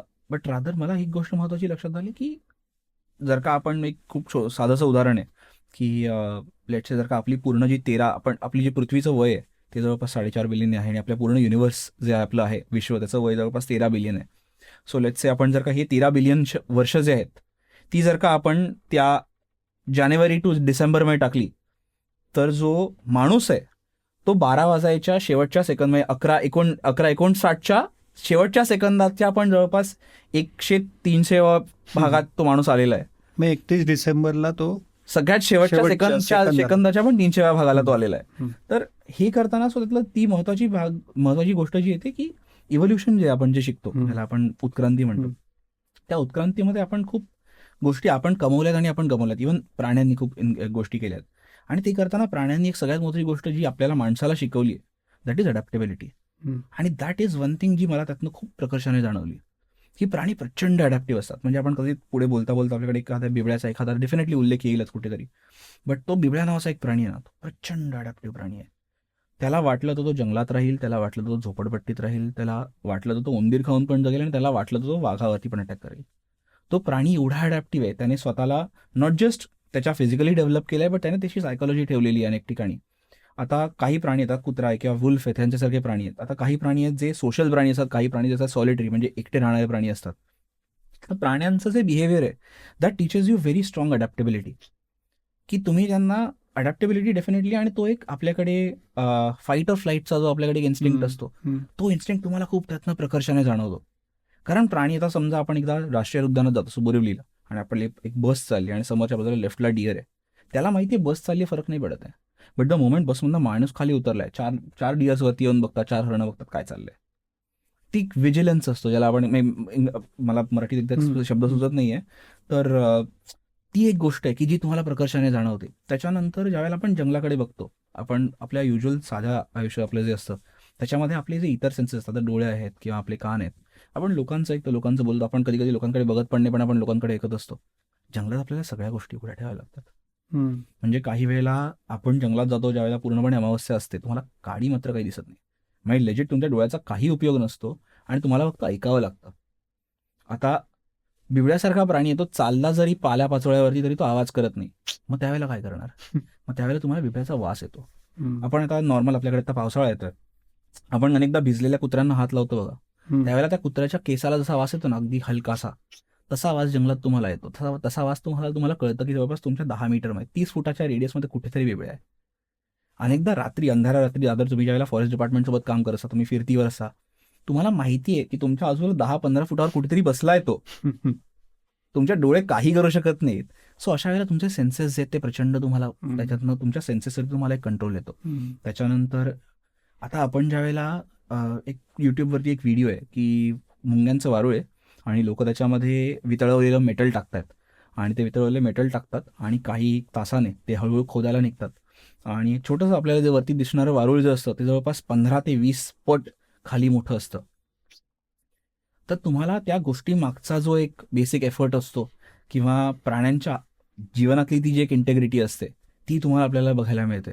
त्याच्यानंतर आपल्या आयुष्यात एक संयम डेफिनेटली येतो. म्हणजे आता काही एक खूप सिम्पल इन्सिडेंट आहे, मी तुम्हाला नंतर थोडासा कदाचित सांगेन, आत्ता सांगतो. संयम जो आहे तुम्हाला प्रचंड प्राण्या शिकवतात. म्हणजे फोटोग्राफी करताना आपण समजा एखाद्या ठिकाणी बसलो आणि आपल्या किंगफिशर सारखा खंड्यासारखा पक्षी आहे आणि आपल्याला त्याच्या चोचीत त्याने मासा पकडलाय असा एक फोटो पाहिजे. 9 तास बसावं लागतं तिथे.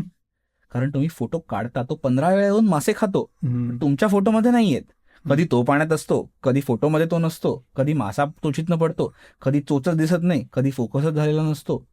सो अशा वेळेला तुम्हाला प्राणी जे आहे ते संयम शिकवतात. त्याच्यानंतर ज्यावेळेला अनेकदा आपल्याकडे व्याघ्रगणना वगैरे असते, तुम्ही रात्रभर जंगलात बसता, 16 तास 17 तास वरती मचणार, ती सुसू येते, शिशी येते, काही करता येत नाही, बसता तुम्ही फक्त, काही दिसत नाही, शांत फक्त अंधार असतो आणि आणि त्या अंधारात फक्त काळोख असतो, काही ऐकू पण येत नाही. आणि देन तुम्ही एकदा कशी कधी अशा ठिकाणी जाता, तुम्ही जंगलात सफारीला जात असता, रॅन्डमली तुमच्या सगळ्या जीप्स थांबतात, लेफ्ट साईडने एक हरिण येतं, ते हरिण तुमच्या जीप समोर येत नाही की मागणं वाघ येतो, त्याला झडप घालतो, खातो, निघून जातो. 7 सेकंद गायब. तुमच्याकडे व्हिडिओ पण नाही, कारण तुम्हाला कळलं नाही कुठे फोकस करायचं. तुमच्याकडे कॅमेरा असून 5 लाखाचा 10 लाखाचा कॅमेरा असून काही उपयोग नाही. त्या गोष्टी फक्त एक्सपिरियन्स करता येतात. सो आयुष तो तुम्हाला वाईल्ड लाईफ किंवा इव्हन झुलॉजी तुम्हाला त्या गोष्टी शिकवतं की ह्या तुमच्या फक्त आपण जर का त्या माणसाच्या त्या एका सोसायटीमध्ये राहिलो तर ज्या गोष्टी आपल्याला युजली एक्सपिरियन्स करता येत अशा प्रचंड गोष्टी तुम्हाला ते एक जग ओपन करतं. मी अशी काही लोक बघितलेत आणि दोन्ही प्रकारची लोक बघितलेत. म्हणजे थोडासा वेगळा विषय आहे, पण मला तुझ्याकडनं ते जाणून घ्यायला आवडेल की अशी दोन्ही प्रकारची माणसं बघितलेत की जी माणसं आधी देवभक्त नव्हती आणि हे सगळं बघितल्यानंतर त्यांचा देवावर विश्वास बसला. काही लोकांचं हे सगळं बघितल्यानंतर त्यांना आता देवावर तेवढा विश्वास नाहीये, त्यांना निसर्ग जास्त जवळचा वाटतो. तुझा काय अनुभव आहे? ओके, सो देवाबद्दल स्पेसिफिकली म्हणायचं झालं तर माझ्या देवावरती डेफिनेटली विश्वास नाही आहे. बट मी एका ठिकाणी एका रिसर्च पेपरमध्ये वाचलं होतं आणि समहाऊ ती फिलॉसॉफी घेऊन मी आता सध्या आयुष्याकडे बघतोय. तर the way I see it, जगात 3 प्रकारची लोकं असतात. एक पहिल्या प्रकारची लोकं जी असतात ती सोशल इंटरॅक्शनमधनं त्यांची एनर्जी घेतात, की ही सोशल लोकं असतात, ही एक्स्ट्रोवर्ट असतात, की ज्यांना आजूबाजूला फॅमिली आहेत, आप्तजन असतील, त्यांचे गर्लफ्रेंड बॉयफ्रेंड असतील, त्यांचे फ्रेंड्स असतील, त्यांच्यातनं त्यांना प्रचंड एनर्जी मिळते. बट ही लोकं नसतील आणि ही लोकं चुकून आयुष्यात एकटी पडली ना, ती एनर्जी खाली निघून जाते, काही करू शकत नाहीत. Then there is second type of people, की ज्यांच्या आयुष्यात ती सेमी सोशल आपण त्यांना म्हणू शकतो, किंवा ॲम्बिवर्ट ज्याला आपण अगदी साध्या भाषेत म्हणतो, की त्यांना ती सोशल एनर्जी मिळते, बट ती त्यांच्याचकडनं मिळते ज्यांना त्यांनी जवळ ठेवलं आहे. आणि मग अदरवाईज ते बाहेर जातात, त्यांना काय एकटं राहायला आवडतं, ते पुस्तक वाचतात, हे करतात, ते करतात, आणि त्या अदरवाईज एक्सटर्नल फॅक्टर्समधून त्यांना ती एनर्जी मिळते. आणि then there are these third type of people, ज्यांना आजूबाजूला लोकच नको असतात, ते कुठेतरी रँडमली चालायला जातात, त्यांना प्रचंड एनर्जी मिळते, ते परत येतात. So what I have realised is की I am that third kind of a person. मग मला माझ्या घरात एकटं सोडा, मला काय पुस्तक नसेल, काही नसेल तरी चालेल, मी आनंदात शांत बसेन आणि मला ती एनर्जी ॲब्झॉर्ब करता येते. किंवा इव्हन मी कुठेतरी बाहेर नेचरला, आता पावसाळा आला आहे, उन्हात लोकांना बाहेर जायला आवडत नाही, बट संडेला मी कुठेतरी मुंबईतल्या हायेस्ट पॉईंटला जाऊन येतो, जवळपास 3.5, 6, 4, 5 तासाचा ट्रेक येतो, प्रचंड ऊन असतं. बट ज्यावेळेला मी त्या हायेस्ट पॉईंटला उभा असतो, मला समोर 3 लेक्स दिसतात, मला अर्धी मुंबई दिसते, त्यावेळेला मला जेवढी एक जवळपास 2000 लोक पण जेवढी मला एनर्जी देऊ शकणार नाही तेवढी एनर्जी मला अशी एका मिनिटात मिळून जाते. सो माझा त्या डेफिनेटली एनर्जीवरती विश्वास आहे. आणि मला असं वाटतं की जेवढा आपण आपल्या आजूबाजूच्या पर्यावरणासोबत किंवा नेचरसोबत किंवा इव्हन लहान मोठ्या गोष्टी आहेत, प्राणी असतील, काय पक्षी असेल, कुत्रे मांजरे काही असेल, त्यांच्यासोबत आपण जेवढा एक पर्टिक्युलर कनेक्ट ठेवू शकतो, त्यातनं आपल्याला जेवढी जास्त एनर्जी मिळत जाते तेवढी आपल्याला इतर ठिकाणाहून मिळत नाही. कारण ती एनर्जी त्या जगात अदरवाईज त्या सर्कलमध्ये for a very long time आहे. आपल्या माणसांमधून ज्यावेळेला एखादी पर्टिक्युलर एनर्जी फ्लो होते त्यावेळेला आपल्या इमोशन्स, आपल्या पर्टिक्युलर त्यावेळेची स्टेट ऑफ माइंड, ह्याने ती एनर्जी अफेक्ट होते, ती कमी किंवा जास्त होते. अदरवाईज एन्व्हायरमेंटमध्ये ती तशीच असते, ती त्यावेळेला त्याला कोणी अनेकदा टच केलेलं पण नसतं. So it's very fresh, it's very काय म्हणणार अनटच्ड, रॉ. आणि ती जर का तुम्ही ऑब्झर्व करू शकला तर very nice. So it was quite personal प्रश्न, पण मला कुतूहल म्हणून मी विचारलं, कारण जेव्हा वेळेला आपण ह्या सगळ्या गोष्टी बघतो तेव्हा आपल्या बुद्धीच्याही पलीकडे आहेत. आणि मग त्यावेळेला काही लोक असं म्हणतात की आता तरी विश्वास ठेवा की कोणीतरी आहे. या अर्थाने मी हा फक्त प्रश्न विचारला की how you see these things, या अर्थाने. झूलॉजीमध्ये तू बॅचलर्स केलंस आणि मास्टर्स तू एका खूप इंटरेस्टिंग विषयामध्ये केलंस. तर तुझ्या शिक्षणाबद्दल आपण एक सत्र याच पॉडकास्टमध्ये आपण करूया. पण मास्टर्स बद्दल सांग की तुझा तो विषय काय होता आणि त्याचा रिलेव्हन्स काय. येस. सो झूलॉजी हा खूप प्रचंड वाईड स्प्रेड विषय आहे, कारण त्याच्यामध्ये झूलॉजी म्हणजे अगदी साध्या भाषेत म्हणायचं झालं तर प्राणीशास्त्र. तर त्या प्राणीशास्त्रामध्ये वेटनरी सायन्स, ॲनिमल हजबंड्री, त्याच्यानंतर प्राण्यांमधनं येणारी आपल्याकडे मेडिसिन्स किंवा या सगळ्या गोष्टी, कॉस्मेटिक्स, या सगळ्या गोष्टी त्याच्यामध्ये समावेश होतो. बट त्यातली एक छोटीशी नीश आहे which is called as wild life sciences, किंवा इव्हन एन्व्हायरमेंटल सायन्सेस पण खूप वाईड आहे, but rather wild life sciences. तर ती जी नीश आहे त्याच्यामध्ये मला स्पेसिफिकली इंटरेस्ट होता. आणि वाईल्ड लाईफ सायन्सेसमध्ये काही वेगवेगळ्या ठिकाणी आपल्याकडे कोर्सेस असतात. तर डेहराडूनला एक युनिव्हर्सिटी आहे, फॉरेस्ट रिसर्च इन्स्टिट्यूट, किंवा इवन खूप वेगळ्या चांगल्या इन्स्टिट्यूट आहेत ज्या इवन डेहराडूनला वगैरे आहेत. आणि मला तशा ठिकाणी जाण्यात आधी इंटरेस्ट होता, आधी म्हणजे माझं बॅचलर चालू असताना इंटरेस्ट होता. बट त्याच्यानंतर मी इतर काही विषयांमध्ये मला थोडंसं इन्व्हॉल्वमेंट वाढलं, विच इज अकॅडमिक इन्व्हॉल्वमेंट. आणि त्यावेळेला मला लक्षात आलं की नाही, मला कदाचित मुंबईतनं जास्त बाहेर जाता येणार नाही. सो मुंबईत आपल्याकडे अंधेरीला एक भवन्स कॉलेज म्हणून आहे, तिकडे मी एका पर्टिक्युलर मास्टर्सच्या विषयाला ॲडमिशन घेतली. आणि त्या विषयाचं नाव होतं wild life, biodiversity, conservation and management. अगदी मराठीत सांगायचं झालं तर वन्यजीव संरक्षण आणि संवर्धन. त्यातला संवर्धन जो भाग आहे that was very interesting thing for me. कारण आपण आता समजा आपण एक इवन HR म्हटलं किंवा आपल्या पर्टिक्युलर एका बिझनेसमध्ये लोकांना जरी मॅनेज करायचं झालं तर इट इज व्हेरी डिफिकल्ट. तुम्हाला प्रत्येकासोबत बोलता येतं, तुम्हाला त्यांचे एक्सपेक्टेशन्स कळतात, त्यांना काय पाहिजे, पैसे पाहिजे, रिस्पॉन्सिबिलिटी पाहिजे, काय कामाचा दाब कमी करायचा, जास्त करायचा आहे, त्यांच्या एक्सपेक्टेशन्स तुम्हाला बोलता येतात, त्यांना काय पाहिजे काय नको ते तुम्हाला जाणून घेता येतं. Wild life management is a entirely different thing, कारण त्यांना बोलता येत नाही, तुम्हाला फक्त दिसतं, आणि तुम्हाला दिसतं ते तुम्हाला एक्सपेरिमेंटल बेसिसवरती दिसतं. तुम्ही एक्सपेरिमेंट्स नाही केलीत तुम्हाला दिसत पण नाही. So it's a very interesting science in that way, आणि इट्स अ इंट्युटिव्ह सायन्स. ते तुम्हाला शिकवत जातं, तुम्ही प्रत्येक एक्सपेरिमेंटनं शिकत जाता. म्हणजे wildlife science is one of the major fields की जिकडे तुमचं एक्सपेरिमेंट जरी फेल झालं तरी तुम्हाला पॉझिटिव्ह गोष्टी कळतात. की ओके ठीक आहे, त्या चित्त्याला आपण हे खायला घातलं किंवा त्या बिबळ्याला आपण हे खायला घातलं, त्याने खाल्लं नाही, त्याला कधी वेगळं काहीतरी हवं असेल मे बी, आणि मग तुम्ही त्या मे बीवरून पुढे जात जाता. आणि it's a very interesting field that way. आणि आपल्याकडे भारतासारख्या ठिकाणी की जिकडे आपल्याकडे युनेस्को वर्ल्ड हेरिटेज साईट आहे, ज्याला आपण पूर्ण सह्याद्री जे आहे, वेस्टर्न घाट ज्याला आपण म्हणतो, it's a UNESCO world heritage site. त्याच्यानंतर आपल्याकडे अनेक खूप चांगल्या नॅचरल हेरिटेज साईट्स आहेत. आपण इव्हन हेरिटेज साईट्सबद्दल विचार केला तर आपल्याकडे 3 हेरिटेज टाईप साईट्सचे प्रकार असतात. One is cultural heritage site, त्याच्यामध्ये ताजमहाल हे अशा सगळ्या गोष्टी येतात, architecture majorly. Second is natural heritage site, ज्याच्यामध्ये लोणार लेकसारखी जागा येते की which is a natural wonder. त्याच्यानंतर वेस्टर्न घाट्स की जिकडे प्रचंड जैवविविधता आहे, बायोडायव्हर्सिटी आहे. आणि then there is a third which is called as mix heritage, की जिकडे जैवविविधता पण आहे, कम्युनिटीज पण आहेत, आणि तिकडे कल्चर पण आहे. आपल्याकडे भारतात एकच जागा विच इज कांचनजंगा जे आपल्याकडे आहे ती. तर मला त्या गोष्टीकडे प्रचंड इंटरेस्ट होता की वर्ल्ड हेरिटेज ज्यावेळेला आपण म्हणतो, मी महाराष्ट्रात राहतो, माझं गाव कोकणात आहे, माझ्या गावाच्या आजूबाजूला असलेली गोष्ट ही वर्ल्ड हेरिटेज काय आहे. सो ह्या कुतूहलापासून मी ज्यावेळेला सुरुवात केली त्यावेळेला मला लक्षात आलं की वेळ इथे अशा गोष्टी आहेत. आता एंडेमिझम नावाचा एक शब्द असतो, एंडेमिक म्हणजे की तुम्हाला एखादी गोष्ट जी असते, एखादी पर्टिक्युलर प्राण्याची प्रजाती जी असते ही त्याच एका पर्टिक्युलर भागात मिळते अख्ख्या जगात, पण बाकी कुठेच मिळत नाही. आणि आपल्याकडे काही बेडूक आहेत किंवा काही पर्टिक्युलर प्रकारच्या छोट्या मोठ्या प्रजाती आहेत वेगळ्या, किंवा काही इव्हन ह्याच्या आपल्या वनस्पतींच्या प्रजाती आहेत ज्या तुम्हाला पूर्ण जगामध्ये फक्त 30 किंवा 34 किंवा 35 किंवा 50 स्क्वेअर मीटरमध्ये मिळतात, स्क्वेअर किलोमीटर पण नाही. म्हणजे आपल्याकडे एक आपण आंबोली नावाचं ठिकाण कोकणातलं ऐकलं असेल, तिकडे एक पर्टिक्युलर मासा आहे, हिरण्यकेशी नावाचं एक तिथे एक मंदिर आहे, तिथे एका ठिकाणी एक छोटीशी एक मासा आहे. तो मासा फक्त त्या एका डबक्यात मिळतो. ते डबकं पूर्ण वर्षभर पाण्याने भरलेलं असतं, आणि अपॅरेंटली आतापर्यंत लोकांना अजून इतर ठिकाणी सापडलेलं नाहीये. बट तो मासा सध्या त्याच फक्त 5x5 मीटरच्या डबक्यात मिळतो अख्ख्या जगामध्ये, आणि ते माझ्या गावापासून 70 किलोमीटरवरती आहे. आता महाराष्ट्रात अशा अनेक गोष्टी आहेत. आता आपल्याकडे मालडोक नावाचा जो पक्षी आहे, जो आपल्याकडे हळूहळू लुप्त होत चाललेला आहे, आता त्याला एक खूप मोठं असं ग्रासलँड हवं असतं. पण आता आपल्याकडे डेव्हलपमेंटमुळे काय झालं की आपल्याकडे विजेच्या तारा येतात. It's a low flying bird, तो जास्त वरती उडू नाही शकत, तो लो फ्लाय करतो, तो त्या तारांमध्ये जातो, त्याला इलेक्ट्रिक उठवून मरून जातो. आपल्याकडे फेरल कुत्रेज आहेत, भटके कुत्रे, ते वाढलेले आहेत, ते भटके कुत्रे त्याची अंडी खातात.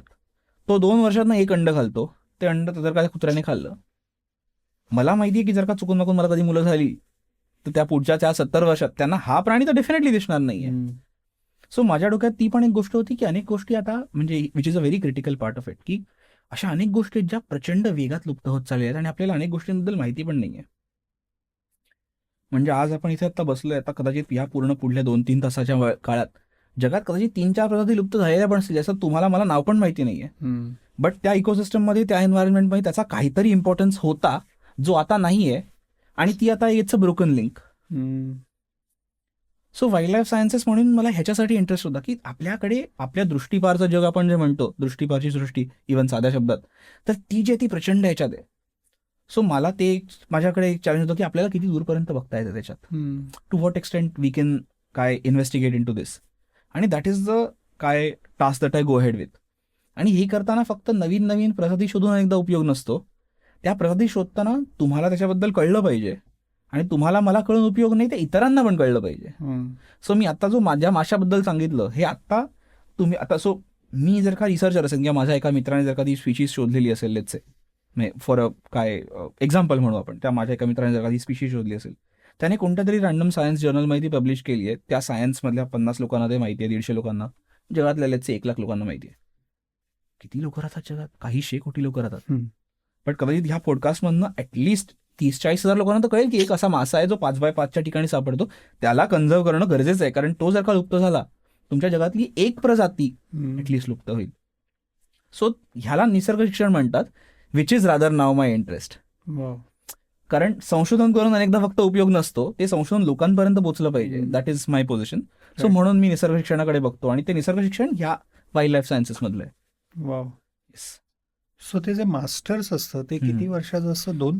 येस. सो मास्टर्स 2 वर्षाचं असतं. त्याच्यामध्ये एक बेसिक वाईल्ड लाईफ सायन्सेस काय असतं ह्याची थिअरी तुम्हाला शिकवतात. त्याच्यानंतर आपण अनेकदा म्हणतो की संवर्धन नावाची जी कन्सेप्ट आहे, कन्झर्वेशन, त्याच्यात आपण काय करतो, आपण एखादी गोष्ट प्रोटेक्ट करतो. तर त्याच्यात एखादी गोष्ट प्रोटेक्ट फक्त नाही करत, संवर्धन जे पण आहे त्याच्यामध्ये जवळपास 5 बेसिक स्टेप्स असतात. मी अगदी शॉर्टमध्ये सांगतो. आपण ज्यावेळेला एखादी गोष्ट संवर्धन आपल्याला करायचं असतं, कॉन्झर्वेशन एखाद्या गोष्टीचं करायचं असतं, त्यावेळेला त्याला 5 स्टेप्स असतात. पहिली गोष्ट आयडेंटिफिकेशन. तुम्हाला काय करायचं एक्झॅक्टली. तुम्हाला संवर्धन फक्त करायचं किंवा तुम्हाला फक्त एखादी गोष्ट प्रिझर्व्ह करायची असेल तर त्याला कॉन्झर्वेशन नाही म्हणत, त्याला फक्त प्रिझर्वेशन म्हणतात. बरं, तुम्हाला कन्झर्वेशन करायचं असेल, तुम्हाला आधी गोष्ट ती कळली पाहिजे, तिच्या आजूबाजूचे आस्पेक्ट्स कळले पाहिजेत. त्याच्यानंतर तुम्हाला आत्ता ती ज्या स्टेटमध्ये त्या स्टेटमध्ये तिचं प्रिझर्वेशन करता आलं पाहिजे, कारण तिला प्रिझर्व्ह केल्याशिवाय तुम्ही प्रोटेक्ट नाही करू शकत. ओके. आता प्रिझर्वेशन आणि प्रोटेक्शन मध्ये खूप हलकासा फरक आहे. मी लोकांना सांगतो आणि माझं प्रचंड फेवरेट एक्झाम्पल आहे. ठीक आहे, प्रिझर्वेशन म्हणजे सॉक्स घालणं, प्रोटेक्शन म्हणजे शूज घालणं. तुम्ही प्रिझर्वेशन केल्याशिवाय प्रोटेक्शन नाही करू शकत. घरात आपण शूज घालून फिरत नाही, बाहेर आपण सॉक्स घालून फिरत नाही. सो प्रिझर्व्ह केलं पाहिजे, जे आत्ता आहे त्या स्टेटमध्ये प्रिझर्व्ह केलं पाहिजे. मग तुम्ही फेन्स लावा, हे करा, ते करा, that is very important. But आधी प्रिझर्व्ह केलं पाहिजे. So first is identification, second is preservation, third is protection, fourth is management. ती गोष्ट तुम्हाला मॅनेज करता आली पाहिजे. तुम्ही जर का ती गोष्ट मॅनेज करू शकणार नसाल तर ते तुमच्या इव्हन दृष्टीपारचा, तुमच्या त्या कपॅसिटीच्या बाहेरचं आहे. तुम्हाला ती गोष्ट मॅनेज करता आली पाहिजे, आणि not just with respect to resources, monetary किंवा otherwise, but even as a condition तुम्हाला सिच्युएशन ती गोष्ट मॅनेज करता आली पाहिजे. And fifth is something called as reconnaissance. It's a army related word, की तुम्ही सुरुवातीला जे केलं होतं त्याचा कितपत इफेक्ट झालाय, बरोबर झालंय, नाही झालंय, आणि आता पुढे काय केलं पाहिजे. So that is reconnaissance. So reconnaissance is one thing that we have to do.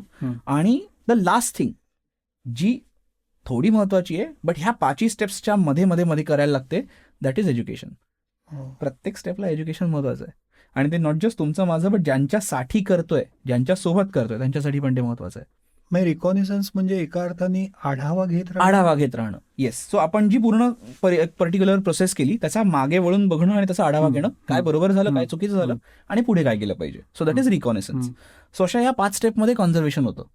But conservation is a larger term. Conservation is a cycle. Yes, cycle. त्याच्यामध्ये प्रिझर्वेशन, प्रोटेक्शन, मॅनेजमेंट, रिकॉनिसन्स. आणि रिकॉनिसन्स मधनं जी नवीन उद्दिष्ट येतात, that goes back to identification. Then you preserve again, then you protect again, then you manage, then you recon, then you find new things. So it's a cyclic process. So आपण ज्या वेळेला बाहेरच्या वेळेला गोष्टी बघतो त्यावेळेला लोक म्हणतात आम्ही एखादी गोष्ट कन्झर्व केली आहे. कधी कधी आपल्याला वाटतं त्यांनी कन्झर्व केली, ते म्हणतात we take it for a word, but कधी कधी त्यांनी फक्त प्रोटेक्ट केलेलं असतं, कधी कधी त्यांनी फक्त प्रिझर्व केलेलं असतं. आता तुमच्या माझ्या घरात असलेली एखादी पर्टिक्युलर फोटो फ्रेम आणि मोनालिसा ह्याच्यात भरपूर फरक आहे. ते कन्झर्व करतात, आपण प्रोटेक्ट करतोय. आपण फक्त वरची धूळ पुसतो, दर 20-30 वर्षांनी फ्रेम रिन्यू करतो. त्यांनी ते एअरटाईट कंटेनरमध्ये 600 लोकांपासून दूर 100 करोडचा इन्शुरन्स घेऊन त्याच्याबद्दल लोकांपर्यंत एज्युकेशन पोचवून 10 ठिकाणी गोष्टी अवेअरनेस करून त्याच्या आर्टिस्टबद्दल माहिती घेऊन व्हेरिफिकेशन करून प्रिझर्व करून आज त्याची फायनल एका ठिकाणी ठेवले लोकांना बघायला. सो आपण ज्यावेळेला कन्झर्वेशन हा शब्द म्हणतो it's a very heavy term in the sense, त्याच्या मागे भरपूर काय पैलू आहेत. सो कन्झर्वेशन लोकांसाठी आज अनेकदा म्हणजे दॅट इज अनदर थिंग की ज्याच्यासाठी मला या गोष्टीमध्ये इंटरेस्ट आहे की आज आपण कन्झर्वेशनकडे फार वेगळ्या पद्धतीने बघतो. आपण फक्त त्याच्याकडे प्रोटेक्शन या दृष्टीने बघतो. आपण म्हणतो की आपल्याला वाघांचं संवर्धन करायचं आहे तर आपण म्हणतो त्यांना वाईल्ड लाईफ सँच्युरीजमध्ये टाकूया, आपण कुठेतरी नवीन पॉप्युलेशन तयार करूया. That's not the only thing. तिकडे जगले तर पाहिजेत ते. सो त्याच्यासाठी प्रिझर्वेशन महत्त्वाचं असतं, बट लोकांच्या त्या दृष्टीतनं त्या पर्टिक्युलर चौकटीतनं ते बाहेर गेलेलं असतं. सो ही कन्झर्वेशनची जी कन्सेप्ट आहे ती लोकांपर्यंत पोचावी, दॅट इज वन ऑफ माय काय म्हणणार अजेंडाज. आणि त्यासाठी ते जे मास्टर्स आहे ते महत्त्वाचं असतं, कारण ते मास्टर्स तुम्हाला त्या कन्सेप्ट सांगतं, त्या मूलभूत कन्सेप्ट सांगतं. अनेकदा आपल्याकडे कसं होतं शिक्षणात की मुलं शिकतात किंवा इव्हन इन जनरल लोक शिकतात, लोक कन्सेप्ट शिकतात, लोक अप्लाय करायला लागतात, but they never go back to the concept. अनेकदा अप्लाय करता करता काय होतं, it becomes a Chinese whisper. मी लोकांना अनेकदा एक छोटंसं उदाहरण देतो की आपण सगळे लेट्स से एका रेस्टॉरंटमध्ये गेलोय आणि तुम्ही मला विचारलं समोर तुला काय खायचं आहे, मी म्हटलं I prefer Chinese cuisine. Did I say I love Chinese cuisine? No. Did I say I like Chinese cuisine? No. Did I say I would want to have it right now? No. I just said I would prefer it. But मी जे सांगितलंय ते माझा मित्र सांगतो समज Chinese मागवायला सांगितलंय. So it is not always like that. So अनेकदा त्या मूलभूत कॉन्सेप्ट ज्या आहेत त्या शिकणं प्रचंड महत्त्वाचं असतं. आणि वाईल्ड लाईफ सायन्सेसमधले ज्या कॉन्सेप्ट्स आहेत they are very evolving concepts. कारण आज ज्या गोष्टीचं ते एक पर्टिक्युलर जे महत्त्व असतं ते उद्या थोडं बदलत जातं, त्याची पर्टिक्युलर आस्पेक्ट बदलत जातात, कुठेतरी रिसर्च करत असतं आणि त्याला मिळणारा अर्थ बदलत जातो. सो त्या कॉन्सेप्ट महत्त्वाच्या असतात आणि त्या कॉन्सेप्ट मला त्या मास्टर्समधनं मिळाल्या. रादर ज्या थिअरिटिकल कॉन्सेप्ट होत्या त्या. आणि मी ज्यावेळेला त्या मास्टर्समधनं बाहेर पडलो, लकी अनलकी म्हणता येणार नाही मला माहिती नाही, त्या मास्टर्समधनं मला फील्ड नॉलेज ॲब्सोल्युटली नाही मिळालं. कारण आम्ही कधी तेवढे बाहेर जाऊ नाही शकलो, तो कधी कोर्स खूप सुंदर नव्हता आणि मला माहिती होतं की तेवढा चांगला नव्हता. मी वेगळ्या ठिकाणी जाऊ शकलो असतो, पण मला मुंबईमध्ये बाकीच्या गोष्टी पण डेफिनेटली परस्यू करायच्या होत्या. बट त्या मास्टर्समधलं जे मला सगळ्यात महत्त्वाची गोष्ट मिळाली that was the basic of that concept. कारण तुमचं जर का बेसिक कन्सेप्टचं फॅब्रिक, डेफिनेटिव्ह फॅब्रिक जे ज्याच्यावरती बाकी सगळ्या गोष्टी उभ्या राहतात ते जर का तुमचं पक्कं असेल तर डेफिनेटली तुम्ही त्याच्यावरती नंतर मग काय खूप चांगली काय मूर्ती साकारू शकता. So that fabric was something that I learn from that masters. So the documentation of all this is also integral part of this? Most definitely. Yes. So डॉक्युमेंटेशनमध्ये फक्त कसं होतं की आपल्याकडे म्हणजे सध्या ते तेवढं सिरियसली घेतलं जात नाही, but as a part of masters तुम्हाला वेगवेगळ्या असाइनमेंट्स मिळतात की ज्याच्यामध्ये तुम्हाला जे काही आत्ता जगात होतं कंटेम्पररीली त्याचा तुम्हाला त्या कन्सेप्टशी संबंध साधून त्यातनं तुम्हाला एक सूत्र तयार करायचं असतं. सो ते करणं was a very interesting exercise. कारण ते करता करता तुम्हाला म्हणजे आपल्याकडे कसं असतं की आपल्याला लहानपणी एक चौकोन शिकवलेला असतो. मग आज आपण दरवाजाकडे बघितलं, टीव्हीकडे बघितलं की आपली पहिली गोष्ट आपल्या डोक्यात ही येते का की तो चौकोन नाही येत. बट आपल्याला कोणी सांगितलं की नाही दरवाजाबद्दल 600 पानं लिही, कुठेतरी तो चौकोन मेन्शन होतो. सो आपल्या लहानपणी ज्या मूलभूत कॉन्सेप्ट आपल्याला शिकवले आहेत त्या आपल्याला आजही दिसतात. कदाचित आपण त्या दरवाजाकडे ओके चौकोन दरवाजा आहे हा, आपण असं कोणाला सांगत नाही तो चौकोनी दरवाजा उघड, आपण सांगतो दरवाजा उघड. बट आपल्याला माहिती आहे, त्याला माहिती आहे की दरवाजा चौकोनी असतो, समोर दिसतोय तो दरवाजा आहे आणि चौकोनी आहे म्हणून तो उघडायचा आहे. तो मास्टर्समध्ये किंवा त्या मास्टर्समध्ये आपल्याला ते सांगतात की त्या ज्या बेसिक गोष्टी आहेत, मूलभूत गोष्टी आहेत त्या परत त्या स्ट्रक्चरमध्ये कशा बघता आल्या पाहिजेत. कारण अनेकदा त्या मूलभूत कॉन्सेप्ट निघून गेल्या. आता समर्थाने सर्क्युलर दरवाजा बनवला तरी दरवाजा आहे, मग तिथे स्क्वेअर दरवाजा असेल आणि सर्क्युलर दरवाजा असेल, बट कोणतरी एकच दरवाजा कोणतरी उघडेल. अनेकदा काय होतं की आपल्याला ज्या बेसिक कन्सेप्ट ज्या आहेत त्या अनेकदा आपण शिकता पुढे त्या लुप्त होतात, पण त्या बेसिक कन्सेप्टमुळे ते सायन्स उभं आहे आज. सो त्या बेसिक कन्सेप्ट शिकणं आणि त्याचा आढावा घेऊन त्याचं डॉक्युमेंटेशन करणं इज व्हेरी इम्पॉर्टंट. आणि म्हणून फॉरेस्ट डिपार्टमेंट रादर माझ्यासाठी महत्त्वाचं होतं, कारण it is their integral responsibility की ह्या सगळ्या गोष्टी मॅनेज करणं आणि नॉट जस्ट मॅनेज करणं, त्या डॉक्युमेंट करणं. सो जेवढं जवळ त्या निसर्गाच्या जाता येईल तेवढं जाण्याचा मी माझ्या त्या पूर्ण ह्याच्या प्रयत्न केलेला आहे. हो, खूप इंटरेस्टिंग आहे समर्थ. मी असं ऐकलं आहे की तू बरंच काय काय शिकलं आहेस. येस. तर मला फक्त तू झलक दे तुझ्या शिक्षणाची. ओके. कारण त्याच्यावर पुढचा प्रश्न पण अवलंबून आहे. डेफिनेटली. सो त्यातली सगळ्यात एक महत्त्वाची इंटरेस्टिंग गोष्ट जी आहे, सो मी तुम्हाला आतापर्यंत अनेकदा पास्टचे रेफरन्सेस दिलेत. सो त्या पास्टच्या रेफरन्समधनं किंवा रादर त्या कुतूहलामधनं मी एक विषय शिकलो विच इज आर्किओलॉजी, ज्याला आपण पूर्ण जे पुरातत्वशास्त्र जे तो विषयच असा आहे की ज्याच्यामध्ये इव्हन तुमच्या डायनासॉर्स असल्यापासून किंवा आत्तापर्यंत ह्युमन इव्होल्युशन उत्क्रांती जी आहे, अँथ्रोपॉलॉजी ज्याला आपण म्हणतो, त्यात एक्झॅक्टली झालं काय. सो आर्किओलॉजी मी शिकलो आणि आर्किओलॉजी शिकताना मला लक्षात आलं की आपल्या आयुष्यात अनेक अशी बेसिक प्रिन्सिपल आहेत जी कदाचित आज रिलिजियस फिलॉसॉफीच्या मध्ये आहेत किंवा कदाचित इंडिव्हिज्युअल लाईफस्टाईलच्या मध्ये ती प्रिन्सिपल्स आहेत, बट ती प्रिन्सिपल्स समहाव समवे आपल्या आयुष्यात उत्क्रांतीमधनं कुठून तरी आलेली आहेत आणि they are universal in nature. आणि त्याच्यामुळे मला त्या आर्किओलॉजीमध्ये हळूहळू इंटरेस्ट येत गेला. मग त्याच्यामध्ये आपल्याकडे काही वेळेला आपण फॉसिल्सबद्दल म्हणजे जीवाश्मांबद्दल आपण कधी कधी अभ्यास करतो, कधी कधी आपण लुप्त झालेल्या ज्या संस्कृती आहेत जसं की आपली हडप्पा संस्कृती, सिंधू संस्कृती, ह्याच्याबद्दल आपण अभ्यास करतो. आणि कधी अगदी रिसेंट म्हणायचं गेलं तर आपण जे नाणकशास्त्र असतं, कॉइन न्यूमिस्मॅटिक्स ज्याला आपण म्हणतो, त्याचा तुम्ही अभ्यास करता. तर archaeology is again a very wide spread subject, but that was one thing की जी मी शिकलो. सो आर्किओलॉजी जेव्हा तू शिकतोस, जेव्हा भारतात शिकवली जाते, ही भारतीय म्हणजे त्या कॉन्टेक्स्टमध्ये शिकवली जाते की संपूर्ण जगाची अशी? सो सुरुवातीला जर का वर्षभराचा किंवा 2 वर्षाचा कोर्स असेल तर पहिली जवळपास 6 महिनेच आहेत ते तुम्हाला अगेन मूलभूत बेसिक शिकवतात, which is again universally applicable. But त्यानंतर सध्या भारतात जे शिकतात किंवा मी जे शिकलोय रादर, त्याच्यामध्ये इंडियन आर्ट आणि कल्चरवरती भरपूर स्पेसिफिक फोकस होता. येस. आणि Yes. So archaeology was one आणि that is one of the steel prime interest. त्याच्यानंतर दुसरं म्हणजे जिओलॉजी. आपण ह्या जिओलॉजीची सुरुवात अगदी फार इंटरेस्टिंग आहे. म्हणजे आपण सकाळी सकाळी उठून आधी आपण आपल्या लहानपणी आपल्याला शिकवलं असतं, नाही कराग्रे असतं ते लक्ष्मी म्हणायचं असतं, त्याच्यानंतर मग आपण जमिनीवर पाय ठेवायचा वगैरे. ठीक आहे व्हेरी गुड. त्याच्यानंतर मग ते करता करता आपल्याला कधीतरी आयुष्यात रिअलाइज होतं की आपण अनेकदा अनेक ठिकाणी अननोटिस्ड चालत असतो आणि आपल्या आजूबाजूला भरपूर इंटरेस्टिंग गोष्टी असतात. आणि त्यातनं मला लक्षात आलं की नाही, एन्व्हायरमेंटबद्दल इव्हन निसर्गाबद्दल जर का मला शिकायचं असेल, जमिनीच्या वरती काय चाललंय ते मला दिसतंय, खाली काय चाललंय त्याचं दिसत पण नाहीये. सो त्याच्याबद्दल समहाव आपल्याला ॲटलिस्ट काहीतरी माहिती असलं पाहिजे. सो त्यासाठी मी जिओलॉजी, जो भूगर्भशास्त्र जे असतं त्याच्याबद्दल मी शिकलो. आणि मग त्यातनं भरपूर नवीन नवीन इंटरेस्टिंग गोष्टी कळत गेल्या. म्हणजे आज आपण मुंबईत राहतो, जर का जवळपास 65 दशलक्ष वर्षापूर्वी जर का एखाद्या ठिकाणी व्हॉल्कॅनो नसता झाला तर आज कदाचित तुम्ही आणि मी इथे या ठिकाणी नसतो बसलो. कारण त्या व्हॉल्कॅनोमधनं तो लावा उतरला, त्याच्यातनं बसॉल्ट तयार झाला आणि त्या बसॉल्टवरती आज ही मुंबई किंवा त्या बाजूच्या ह्याच्यावरती सगळी ती मुंबई उभी आहे. सो तुम्हाला इव्हन नॅचरल सायन्सेसच्या मागे घेऊन जाणारी गोष्ट आहे, कारण तिथे प्लांट्स याच्या आधी हा दगड आलाय. So that goes even further behind then तुमचं जे काही जीवसृष्टी आहे ती. सो त्यातनं तो इंटरेस्ट हळूहळू जिओलॉजीमधला वाढत गेला. मग त्याच्यामध्ये क्रिस्टल्स आहेत वेगळे, आपण अनेकदा ठिकाणी बघतो क्रिस्टल्स सेलिंगसाठी उपलब्ध असतात, किंवा आपल्याकडे वेगळे जिओलॉजिकल फॉर्मेशन्स असतात. म्हणजे आता आपल्याकडे मुंबईमध्ये एक फक्त उदाहरण म्हणून देतो, आपल्याकडे संजय गांधी राष्ट्रीय उद्यान आहे. तर त्या राष्ट्रीय उद्यानामध्ये एका ठिकाणी एक पर्टिक्युलर जिओलॉजिकल फॉर्मेशन आहे ज्याला पिलो लावा म्हणून म्हणतात. तर ते पिलो लावा हे जे पर्टिक्युलर फॉर्मेशन आहे हे जगात फक्त 3 ते 4 ठिकाणी आढळतं. त्यातलं एक ठिकाण तुमच्या महाराष्ट्रातल्या, तुमच्या मुंबईतल्या, तुमच्या बोरिवलीतल्या एका ठिकाणी आहे आणि ते फक्त 30-40 स्क्वेअर मीटर्समध्ये आहे. And now that one thing is world geological heritage. तुमच्या अख्ख्या पूर्ण जगाला त्या एका छोट्याशा पॅचबद्दल डेफिनेटली पडली आहे. का? कारण इट्स अ पार्ट ऑफ तुमच्या पूर्ण ज्या जगाचा जो इतिहास होता त्यातल्या एका पर्टिक्युलर इतिहासाचा तो एक रिलिक आहे. आता ही त्यातली फक्त मुंबईतली एक गोष्ट झाली.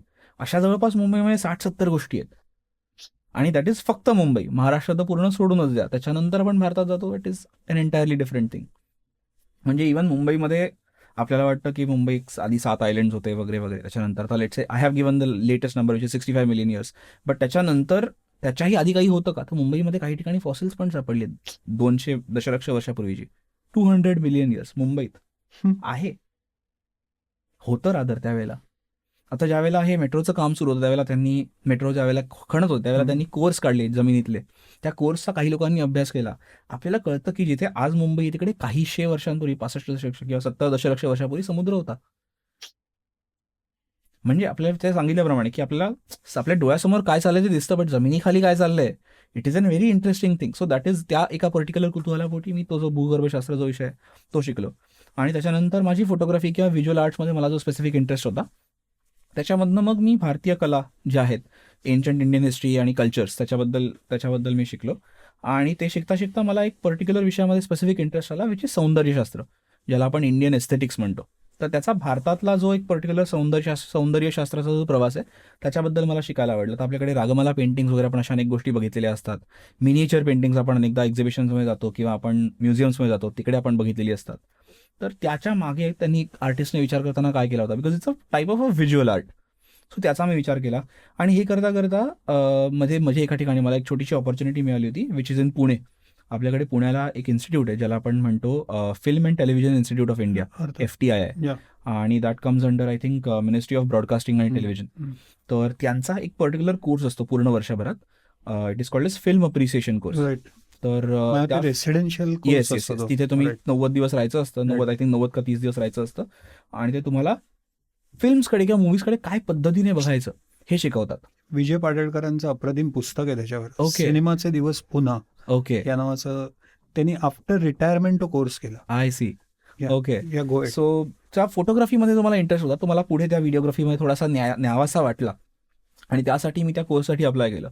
पूर्ण जगभरातून त्याच्यासाठी अप्लिकेशन्स येतात आणि त्यातनं 90 किंवा 80 लोक सिलेक्ट होतात. त्याच्यामध्ये लकीली माझं सिलेक्शन झालं आणि मी तो 30 दिवसाचा कोर्स केला. आणि त्याच्यानंतर इवन आपले मूवीज असतात, डॉक्युमेंटरीज असतात किंवा तुमचे इव्हन शॉर्ट फिल्म्स असतात, ह्याच्याकडे माझा बघायचा दृष्टिकोन आहे तो प्रचंड बदलला.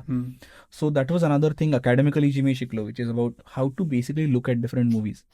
आणि बेसिक अदरवाईज ज्या बाकीच्या गोष्टी आहेत की ज्याच्यामध्ये आपण आता तो आर्किओलॉजीचा एक भाग आहे, फोर्ट्स आणि फोर्टिफिकेशन्स, की गड आणि किल्ले, त्यांच्या मागचा इतिहास, त्यांचं कन्स्ट्रक्शन, त्याचं बेसिक जी ठेवण असते त्याच्या मागे काय पर्टिक्युलर गोष्टी असतात त्या, किंवा गड आणि किल्ले याच्यात काय फरक आहे? सो आता अनेकदा आपण आता गड आणि किल्ले स्पेसिफिकली आपण म्हणायला गेलो तर अनेकदा आपण आता आज सध्या समानार्थी पद्धतीने आपण त्या गोष्टी वापरतो. पण आपण जर का बघितलं तर त्यांची जी आर्किटेक्चरल ठेवण असते ती प्रचंड, म्हणजे रादर प्रचंड वेगळी नसते, पण ती त्याच्यामध्ये एक स्पेसिफिक अंतर असतं. आपल्याकडे जर का आपण बघायला गेलो तर आपल्याकडे जे जमिनीवरती एका समतल जमिनीवरती असणारे किल्ले असतात. त्याच्यानंतर आपल्याकडे जलदुर्ग असतात की जे पूर्ण पाण्याने वेढलेले असतात. त्याच्यानंतर आपल्याकडे गडांवरचे किंवा पठारावरचे किल्ले असतात किंवा पर्टिक्युलर डोंगरावरचे किल्ले असतात. तर आता ह्या सर्व गोष्टींमध्ये आर्किटेक्चरल डिफरन्सेस असतात किंवा त्याच्यामध्ये कन्स्ट्रक्शनमध्ये त्याच्यामध्ये फरक असतो. त्याच्यामध्ये काही वेळेला आता किल्ले किंवा गड ज्या वेळेला बनवले जातात त्यावेळेला रणनीतीचा एक भाग असतो त्याच्यामध्ये, की ते बनवताना अनेकदा तुम्हाला वॉर टाईम प्रिपरेशन्सचा पण विचार करावा लागतो. सो ते बनवताना त्याच्यामध्ये गड आणि किल्ल्यांमध्ये बनवलेली वॉर स्ट्रॅटेजी, त्याच्या पद्धतीने तुमच्या गड किल्ल्यांमध्ये आलेला बदल तो देखील वेगळा असतो. त्याच्यानंतर गड किल्ल्यांमध्ये आपण बघायला गेलो तर त्याच्यामध्ये पण तुमच्याकडे दारुगोळे वेगळे असतात, ठेवणाऱ्या जागा वेगळ्या असतात, ॲडमिनिस्ट्रेटिव्ह जागा वेगळ्या असतात, बाजार तुमच्या रस्ते वेगळे असतात. सो तुमच्या गड किल्ले ही जी रादर मोठी कॉन्सेप्ट आहे त्याच्यामध्ये अनेक परम्युटेशन कॉम्बिनेशन्स असतात. आणि त्याचा विचार करता मी अनेक ठिकाणी मी वाईल्ड लाईफ करताना किंवा अदरवाईज पण माझ्या आईवडिलांसोबत फिरलो आणि त्यावेळेला मला तो समहाव सटली फरक लक्षात आला की अरे हे वेगळं हे वेगळं आहे, बट मोरलेस सेम दिसतं, मग ह्याच्यात फरक काय आहे. आणि मग त्यातनं मग त्या प्रश्नाच्या उत्तरासाठी मग त्या गड किल्ल्यांचा जो अभ्यास आहे तो मी केला. त्याच्यानंतर आर्किओलॉजीचा अजून एक भाग म्हणून आपण एकदा केव्समध्ये जातो, लेण्यांमध्ये, आणि तिथे आपल्याला काहीतरी कोरीव अक्षरात लिहिलेलं असतं. सो त्या आपल्याकडे वेगवेगळ्या लिपी असतात, ब्राह्मी लिपी आहे, खरोष्टी आहे. तर ह्या लिपींचा अभ्यास मी केला, कारण आता माझ्या अगदी घराच्या जवळ होतं कान्हेरी, मी आधी कांदिवलीला राहायचो. तर मला आई वडिलांना कधीही कंटाळा आला, आम्ही इव्हन पावसाळा असेल, हिवाळा असेल, उन्हाळा असेल, नाही आय मीन डझंट मॅटर, आम्ही सकाळी किंवा संध्याकाळी उठायचो, आम्ही कांदिवलीला जायचो. त्यावेळेला तरी आत्ता ते अगदी रिसेंटली ते पर्यटनाचं फार तिथे सध्या वाढलंय ते, बट आधी त्यावेळेला अनेक फार कमी लोक तिथे यायचे. आणि अगदी शांतपणे कोणत्यातरी एका शांतपणे केव्हमध्ये जाऊन आम्ही बसायचो, आजूबाजूला बघायचो. त्यावेळेला प्रचंड वेगळ्या पद्धतीचं तिथे नेचर होतं. तिथे तेवढी खूप डेव्हलपमेंट, म्हणजे ते रस्ते पायवाटा वगैरे तेवढ्या केलेल्या नव्हत्या, त्यामुळे तेवढं ॲक्सेसिबल पण नव्हतं. त्यामुळे त्यावेळेला ते जे पूर्ण कान्हेरी होतं ते खूप वेगळं होतं. आणि ते करता करता लक्षात आलं की अरे फक्त केव्ज नाही आहेत, त्यांना केव्जना अर्थ कुठेतरी आहे, आणि तो अर्थ त्या इन्स्क्रिप्शनमध्ये कुठेतरी आहे, त्या शिलालेखांमध्ये आहे. मग त्या शिलालेख आपल्याला वाचता आले पाहिजे, मग त्यासाठी भाषा शिकली पाहिजे, म्हणून भाषा ती आम्ही शिकलो. आणि त्याच्यानंतर मग त्यातली ती प्रत्येक लेणी जे असतं त्याच्या मागे एक पर्टिक्युलर स्टोरी असते, ती आपल्याला कधी कधी स्टोरी कळते. आता अनेकदा आता कालवश म्हणजे पूर्ण ह्या एवढ्या सगळ्या काही हजार वर्षात त्यातली अक्षरं गेलेली आहेत.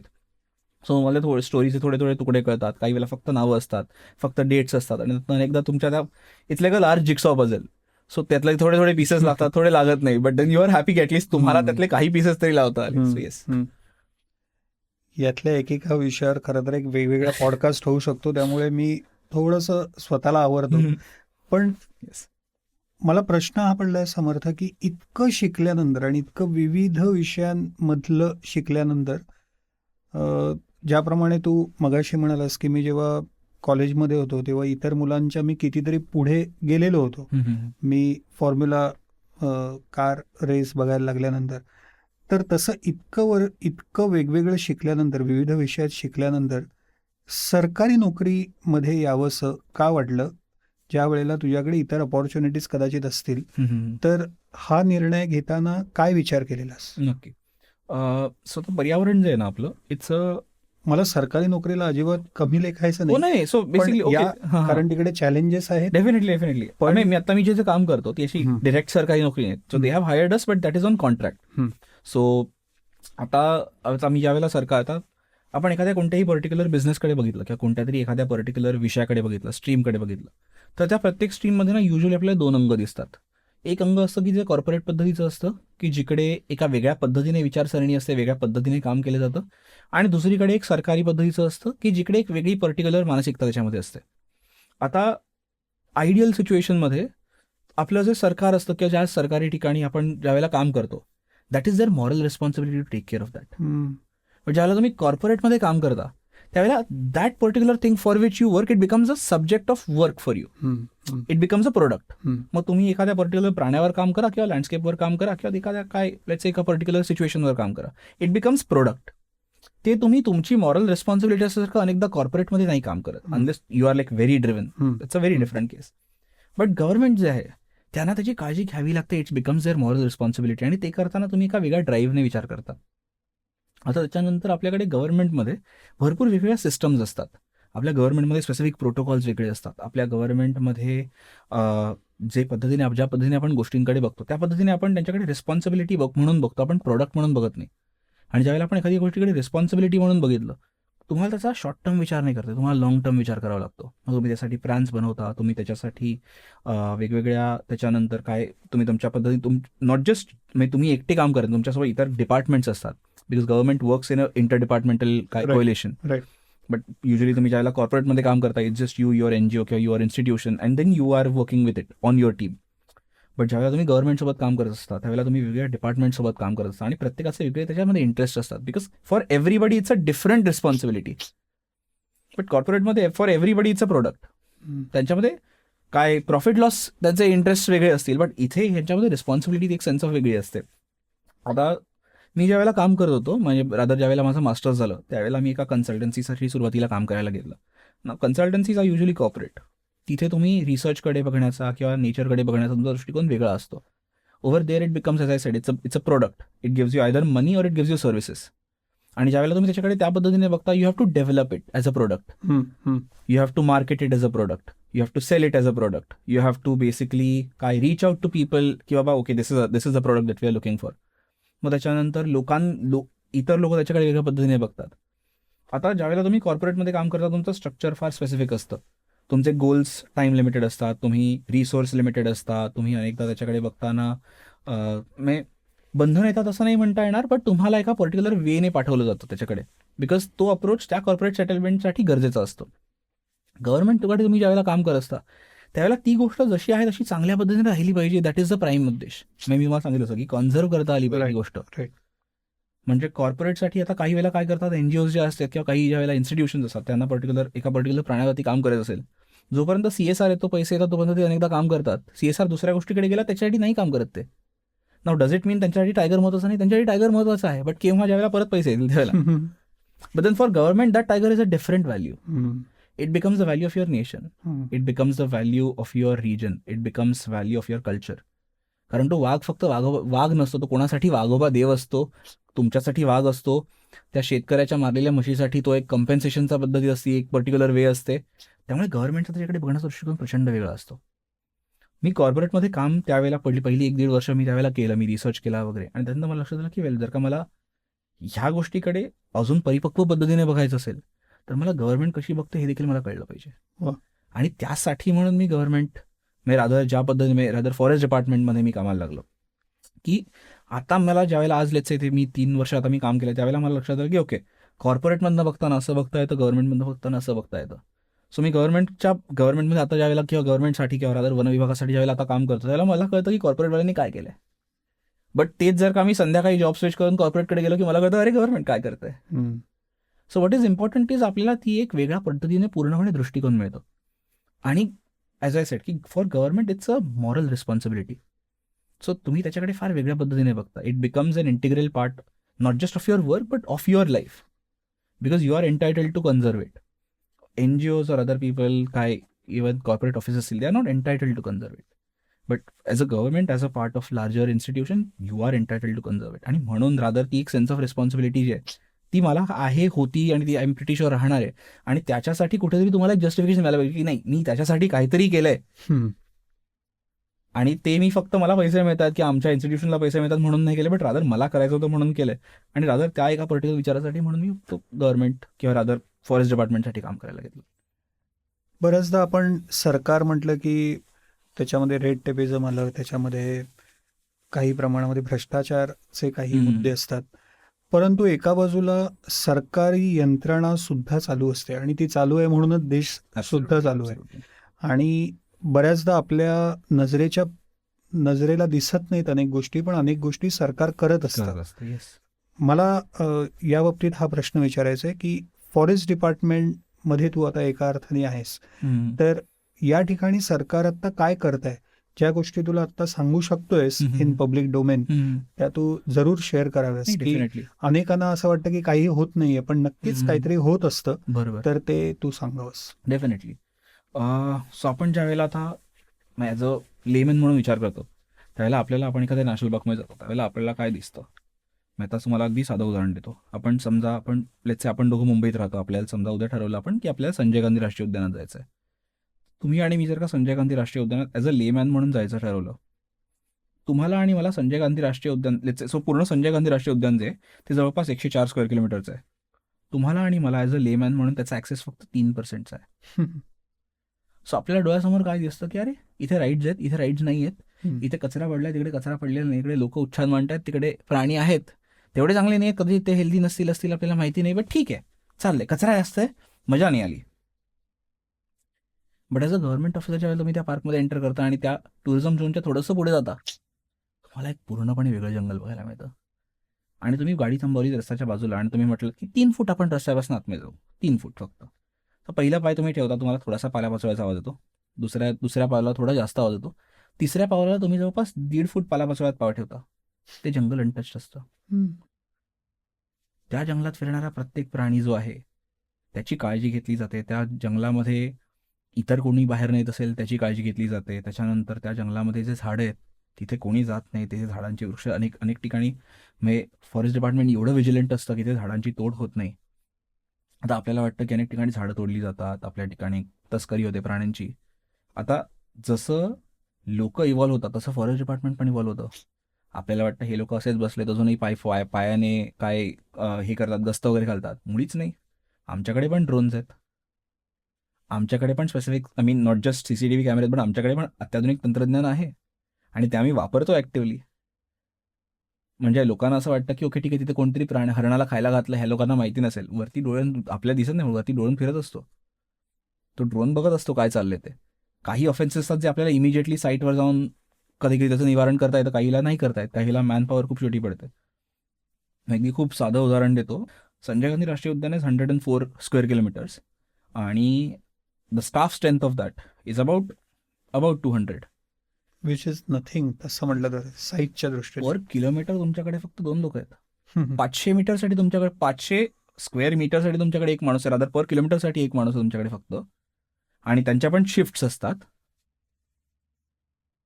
आणि हे चालू असताना तुमच्याकडे संजय गांधी राष्ट्रीय उद्यानाची अजून एक खूप इंटरेस्टिंग गोष्ट अशी आहे की त्या पार्कच्या बाउंड्रीच्या आतमध्ये जे बिबळे राहतात, लेट्स से आपल्याकडे जवळपास पर 2 स्क्वेअर किलोमीटरला एक बिबळा राहतो पार्कच्या बाउंड्रीच्या आतमध्ये. आणि तुम्ही जस्ट फक्त वॉलच्या दुसऱ्या बाजूला उडी मारलीत, वॉलच्या बाहेरच्या बाजूला 20,000 लोक राहतात पर किलोमीटर मागे. सो आपण किती कन्झर्व करणार? म्हणजे इव्हन फॉरेस्ट डिपार्टमेंटवरती it is not just a moral किंवा economic burden, but it's a tremendous responsibility. त्या 2 किलोमीटरमध्ये तो माणूस, तो जो गस्त घालणारा गार्ड आहे, तो किती ठिकाणी फिरणार? त्या 20,000 लोकांपैकी लेट्स से 1% लोकांनी ठरवलं की नाही, रात्री आपण पाय मोकळे करायला फिरू, that is still a sizeable amount.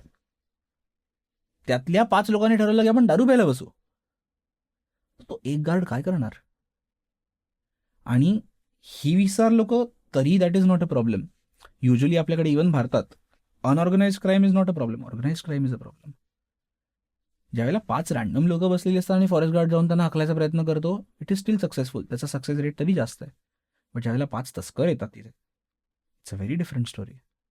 ज्यावेळेला लोक ठरवतात की आपण स्पेसिफिक झाडं बघून रात्री कापायची आहेत, दुसऱ्या दिवशी जाताना अनेकदा लोकांना लक्षात पण येत नाही, म्हणजे इव्हन माझ्यासारख्या लोकांना अनेकदा लक्षात नाही येणार, बिकॉज जे करणारे असतात they are also very skilled. आता एक खूप सिम्पल उदाहरण देतो आपल्याला, की आपल्याकडे वाईल्ड लाईफ कॉन्झर्वेशन करणं किती कठीण आहे. आपल्याकडे आफ्रिकेतली ती गोष्ट आहे, ओके. तरी आत्ता भारतातले अनेक जे फॉरेस्ट गार्ड आहेत त्यांना एक काठी दिली जाते, त्यांना एक रायफल दिली जाते. रायफल ती बोल्ट ॲक्शन रायफल असते, ठीक आहे. पहिली गोळी चालवली, दुसरी गोळी चालवायला अजून 3.5 मिनिटं लागतात, किंवा काय वॉट एव्हर, एक पर्टिक्युलर काही सेकंद लागतात, मग ती दुसरी गोळी चालते. त्या गन्स गेली अनेक वर्ष, अनेकदा कधी कधी ट्राय केलेल्या असतात, नसतात केलेल्या, कधी कधी त्या विचारात त्याच्याच हातात फुटते, अनेक गोष्टी होतात त्याच्यात. ही भारतातली स्टोरी आहे. आफ्रिकेमध्ये रायनोसारखे प्राणी आहेत, चित्त्यासारखे प्राणी आहेत, म्हणून आफ्रिकन गव्हर्नमेंटने काय केलं, तिथल्या सगळे जे लोक आहेत, तिथले सगळे जे फॉरेस्ट गार्ड आहेत, त्यांना काहीतरी चांगल्या गन दिल्या, त्यांना सेमी ऑटोमॅटिक गन दिल्या, की बाबा ॲटलिस्ट एका मिनिटाला 40, 50, 60 गोळ्या चालतील. ते लोक रायनोचं कन्झर्वेशन करतात, चित्त्याचं कन्झर्वेशन करतात, ओके. सो काही फॉरेस्ट गार्ड होते, त्यांची एक रिसेंट स्टोरी आहे, तुम्ही बघू शकता कुठे इंटरनेटवरती. ते एका ठिकाणी गेलेत, हत्तींचा एक मोठा कळप आहे, आणि ते एक 7-8 गार्ड जे आहेत ते फिरतात बाजूने, त्यांना माहिती आहे हत्तींचा कळप आहे, कधी कधी तस्कर येतात, कधी कधी नाही येत. गार्ड्सच्या हातात AK-47 आहेत, ओके. आता AK-47 is considered is a very good weapon, okay. गार्डना काहीतरी छोटासा आवाज येतो, गार्ड पळतात, एका झाडाखाली जाऊन बसतात कुठेतरी. वरनं 4 हेलिकॉप्टर्स येतात, मशीन गन लावलेली, धाड धाड धाड धाड धाड धाड धाड गोळ्या मारतात. 70 एलिफंट्स 2 मिनिटात मरतात. त्या 4 हेलिकॉप्टर्समधून जवळपास 30-40 लोक खाली उतरतात, पटापट जातात. मोठ्या मोठ्या चेनसॉ असतात, त्याने ते सगळे टस्क कापले जातात, त्यांचे पर्टिक्युलर गोष्टी घेतल्या जातात. 20व्या मिनिटाला ती 4 हेलिकॉप्टर्स, ती 40 लोक उडून गेलेली असतात, आणि तिकडे 70 मेलेली असतात. ते 7 गार्ड्स आणि त्यांच्या त्या AK-47 पण त्या पूर्ण हेलिकॉप्टर्स आणि त्यांच्या त्या मशीन गनच्या मागे काही करू शकत नाहीत. आता हे that is just this a one very extreme, खूप एक्स्ट्रीम उदाहरण झालं. त्याच्यानंतर भारतात तरी अनेक ठिकाणी गोष्टी केल्या, वाईट दृष्टीने किंवा चांगल्या गोष्टीने केल्या जातात. फॉरेस्ट डिपार्टमेंटचा सगळ्यात महत्त्वाचा रोल असा आहे की फॉरेस्ट डिपार्टमेंटने त्यांच्या कॅपॅसिटीमध्ये एक खूप महत्त्वाची गोष्ट केली आहे, ती म्हणजे वेगवेगळ्या ठिकाणी राष्ट्रीय उद्यानं आणि वाईल्ड लाईफ सँच्युरीज ज्या आहेत त्या त्यांनी तयार करून ठेवल्या, ज्याला आपण अभयारण्य म्हणतो. आता आपण अभयारण्यामध्ये एखाद्या गेलो, तुम्हाला सांगितल्याप्रमाणे तुम्हाला हार्डली 5% भाग जो आहे तो तुम्हाला ॲक्सेसिबल असतो ॲज अ लेमॅन म्हणून, बट उरलेल्या भागाचं जे कन्झर्वेशन करणं जे आहे that is a very important responsibility. त्याच्यानंतर आता हे जे भाग आहेत, आपल्याला असं वाटतं की फॉरेस्ट डिपार्टमेंट फक्त ह्याच ठिकाणी काम करतं, तर that is only wild life forest. There is a second part of forest department which is called as territorial forest. आता आपण अंधेरीमध्ये बसलोय, तुम्ही आणि मी, आपल्या स्टुडिओच्या बाहेर जर का कोणी झाड कापायला घेतलं, देर is a territorial forest department. तुमचं बाहेरचं झाड कापलं तर तुम्ही त्याला रिपोर्ट करू शकता. लोकांना वाटतं की फॉरेस्ट डिपार्टमेंट त्या वाईल्ड लाईफ सँच्युरीज आणि नॅशनल पार्कच्या बाहेर काहीच करत नाही. वेल, त्याच्या बाहेर काम करणारं पण फॉरेस्ट डिपार्टमेंट आहे. इट्स जस्ट दॅट आपल्याला माहिती नसतं. It's called as territorial forest department, जे संरक्षित क्षेत्रांच्या बाहेरचं जे वाईल्ड लाईफ आहे, जंगल आहे, प्राणी आहेत, पक्षी आहेत, वनस्पती आहेत, त्यांचं संवर्धन करतात. त्याच्यानंतर आता आपण म्हणतो की आपल्याला समजा जर नॅशनल पार्क आहे, त्या नॅशनल पार्कमध्ये अनेक ठिकाणी झाडं तोडली जातात किंवा दारूभट्ट्या असतात. डेफिनेटली होतं. काही गोष्टी अनेकदा ऑफिसर्सच्या डोळ्याखालनं सरकून जातात, काही गोष्टी खूप कधी कधी सूक्ष्म याच्यावरती होतात की अनेकदा मोठ्या कॉन्टेक्स्टमध्ये तुम्हाला त्या गोष्टी अनेकदा लक्षात पण येत नाहीत. बट ज्यावेळेला आपण नॅशनल पार्ककडे बघतो त्यावेळेला ॲज अ लार्जर एंटिटी म्हणून, म्हणजे कुठल्याही आता पर्टिक्युलर सायंटिफिक एक्सपेरिमेंटमध्ये एक 5% किंवा 10% something there is a particular term which is called as error margin, तो धरलेला असतो प्रत्येक एक्सपेरिमेंटमध्ये, कुठे ना कुठेतरी होतो 5%, 10%. फॉरेस्ट डिपार्टमेंटच्या चुका त्याच्यापेक्षा असं नाही होत. डेफिनेटली मी अगदी ऑन रेकॉर्ड मान्य करेन की अनेक ठिकाणी गोष्टी होतात, काहीच करू शकत नाही, कधी कधी खरंच काही करू शकत नाही. बट फॉरेस्ट डिपार्टमेंट उरलेलं जेवढं जास्त त्यांच्या पद्धतीने गोष्टी आहेत तेवढ्या करता येतात. आता आपल्याकडे खूप मोठे मोठे लँडस्केप्स असतात, पण त्यासाठी आपल्याला कन्झर्व करायला पैसेच नसतात. आता आपण म्हणतो की गव्हर्नमेंटकडे आहे, बट गव्हर्नमेंटवरती पण प्रेशर असतं. आता कोविडसारख्या काळात कोणत्या डिपार्टमेंटला आपण जास्त पैसे देणार? आपण हेल्थ डिपार्टमेंटला जास्त पैसे देणार की आपण फॉरेस्ट डिपार्टमेंटला एखाद्या ठिकाणी गस्त करता यावी म्हणून आपण एखादी गाडी देणार? आता गव्हर्नमेंटमध्ये पण अनेकदा वेगवेगळ्या गोष्टी होतात, म्हणजे त्याच्यात त्यांना प्रायोरिटाईज करावं लागतं. फॉरेस्ट डिपार्टमेंटमध्ये पण अनेकदा प्रायोरिटाईज करावं लागतं. आता काही ठिकाणं अशी आहेत की ज्या ठिकाणी खूप मेजर आता वाघासारखा प्राणी आहेत. आता मी अगदी खूप साधं उदाहरण देतो. तुम्ही ताडोबाला जा आणि तुम्ही बोरिवलीला जा, संजय गांधी राष्ट्रीय उद्यानात. ताडोबा खूप डेव्हलप केलं आहे. ताडोबा का डेव्हलप केलं आहे? कारण त्या टायगर मागे तिथे तेवढे पैसे पण येतात.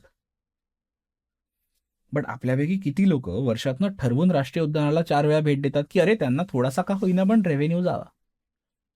आता राष्ट्रीय उद्यान तरी फेमस आहे. तुम्हाला मी एखादी एक नवीन जागा सांगेन, त्याला म्हणतात संरक्षित क्षेत्र, चंदगड आपल्या कोकणामध्ये खाली एका ठिकाणी येतं, तिकडे चंदगड नावाचं संरक्षित क्षेत्र आहे. कोणाला माहिती आहे? ते जवळपास 65 जवळपास स्क्वेअर किलोमीटरची जागा आहे ती. कोणी जात नाही. काही अशी ठिकाणं आहेत की जिकडे पूर्ण महिन्याभराचा महसूल तुमचा हा काही हजारांवरती असतो. तेवढी तर तुमची माझी सॅलरी आहे. सो तेवढ्या पैशातनं डेफिनेटली गव्हर्नमेंट तुम्हाला फंड करते, बट तेवढ्या पैशातनं त्या गोष्टी मॅनेज करणं this is a very major task. आणि फॉरेस्ट डिपार्टमेंटचं हे एक डेफिनेटली काम आहे की त्या गोष्टी कन्झर्व करणं, पण त्यांचं दुसरं काम जे आहे दॅट इज नेचर एज्युकेशन आणि इंटिग्रेशन. एक जे काम आपल्याला फॉरेस्ट डिपार्टमेंटचं अनेकदा वरचेवर दिसत नाही, दॅट इज कम्युनिटी अपलिफ्टमेंट. अनेक जे ट्रायबल्स आहेत, मग आता आपण म्हणतो की आपण फॉरेस्ट डिपार्टमेंट काहीच करत नाही. त्या गार्डला जाऊन विचारा, जो तिथला राहणार आहे आणि तो ट्रायबल आहे, त्याला जॉब मिळाला आहे. त्याला तुम्ही बाहेर जॉब देणार आहात का? नाही, बट फॉरेस्ट डिपार्टमेंट त्याला जॉब देतं because we are suppose to do that. So तिथल्या कम्युनिटीजना ट्रेन करणं, त्यांना अपलिफ्टमेंट करणं, त्यांच्या आयुष्यात लाईव्हलीहूड डेव्हलपमेंट ज्याला आपण म्हणतो ते करून आणणं, त्यांना जास्तीत जास्त पद्धतीने स्किल्स इम्पार्ट करणं, त्यांना तिथल्या जागेत सस्टेनेबल डेव्हलपमेंट करून देणं. आता एक नवीन गोष्ट गेल्या 7-8 वर्षात, rather not Naveen but rather गेल्या 7-8 वर्षात ज्याने वेग पकडला, ज्याला आपण म्हणतो इको टुरिझम, ते करणं हे फॉरेस्ट डिपार्टमेंटचं मेजर काम आहे.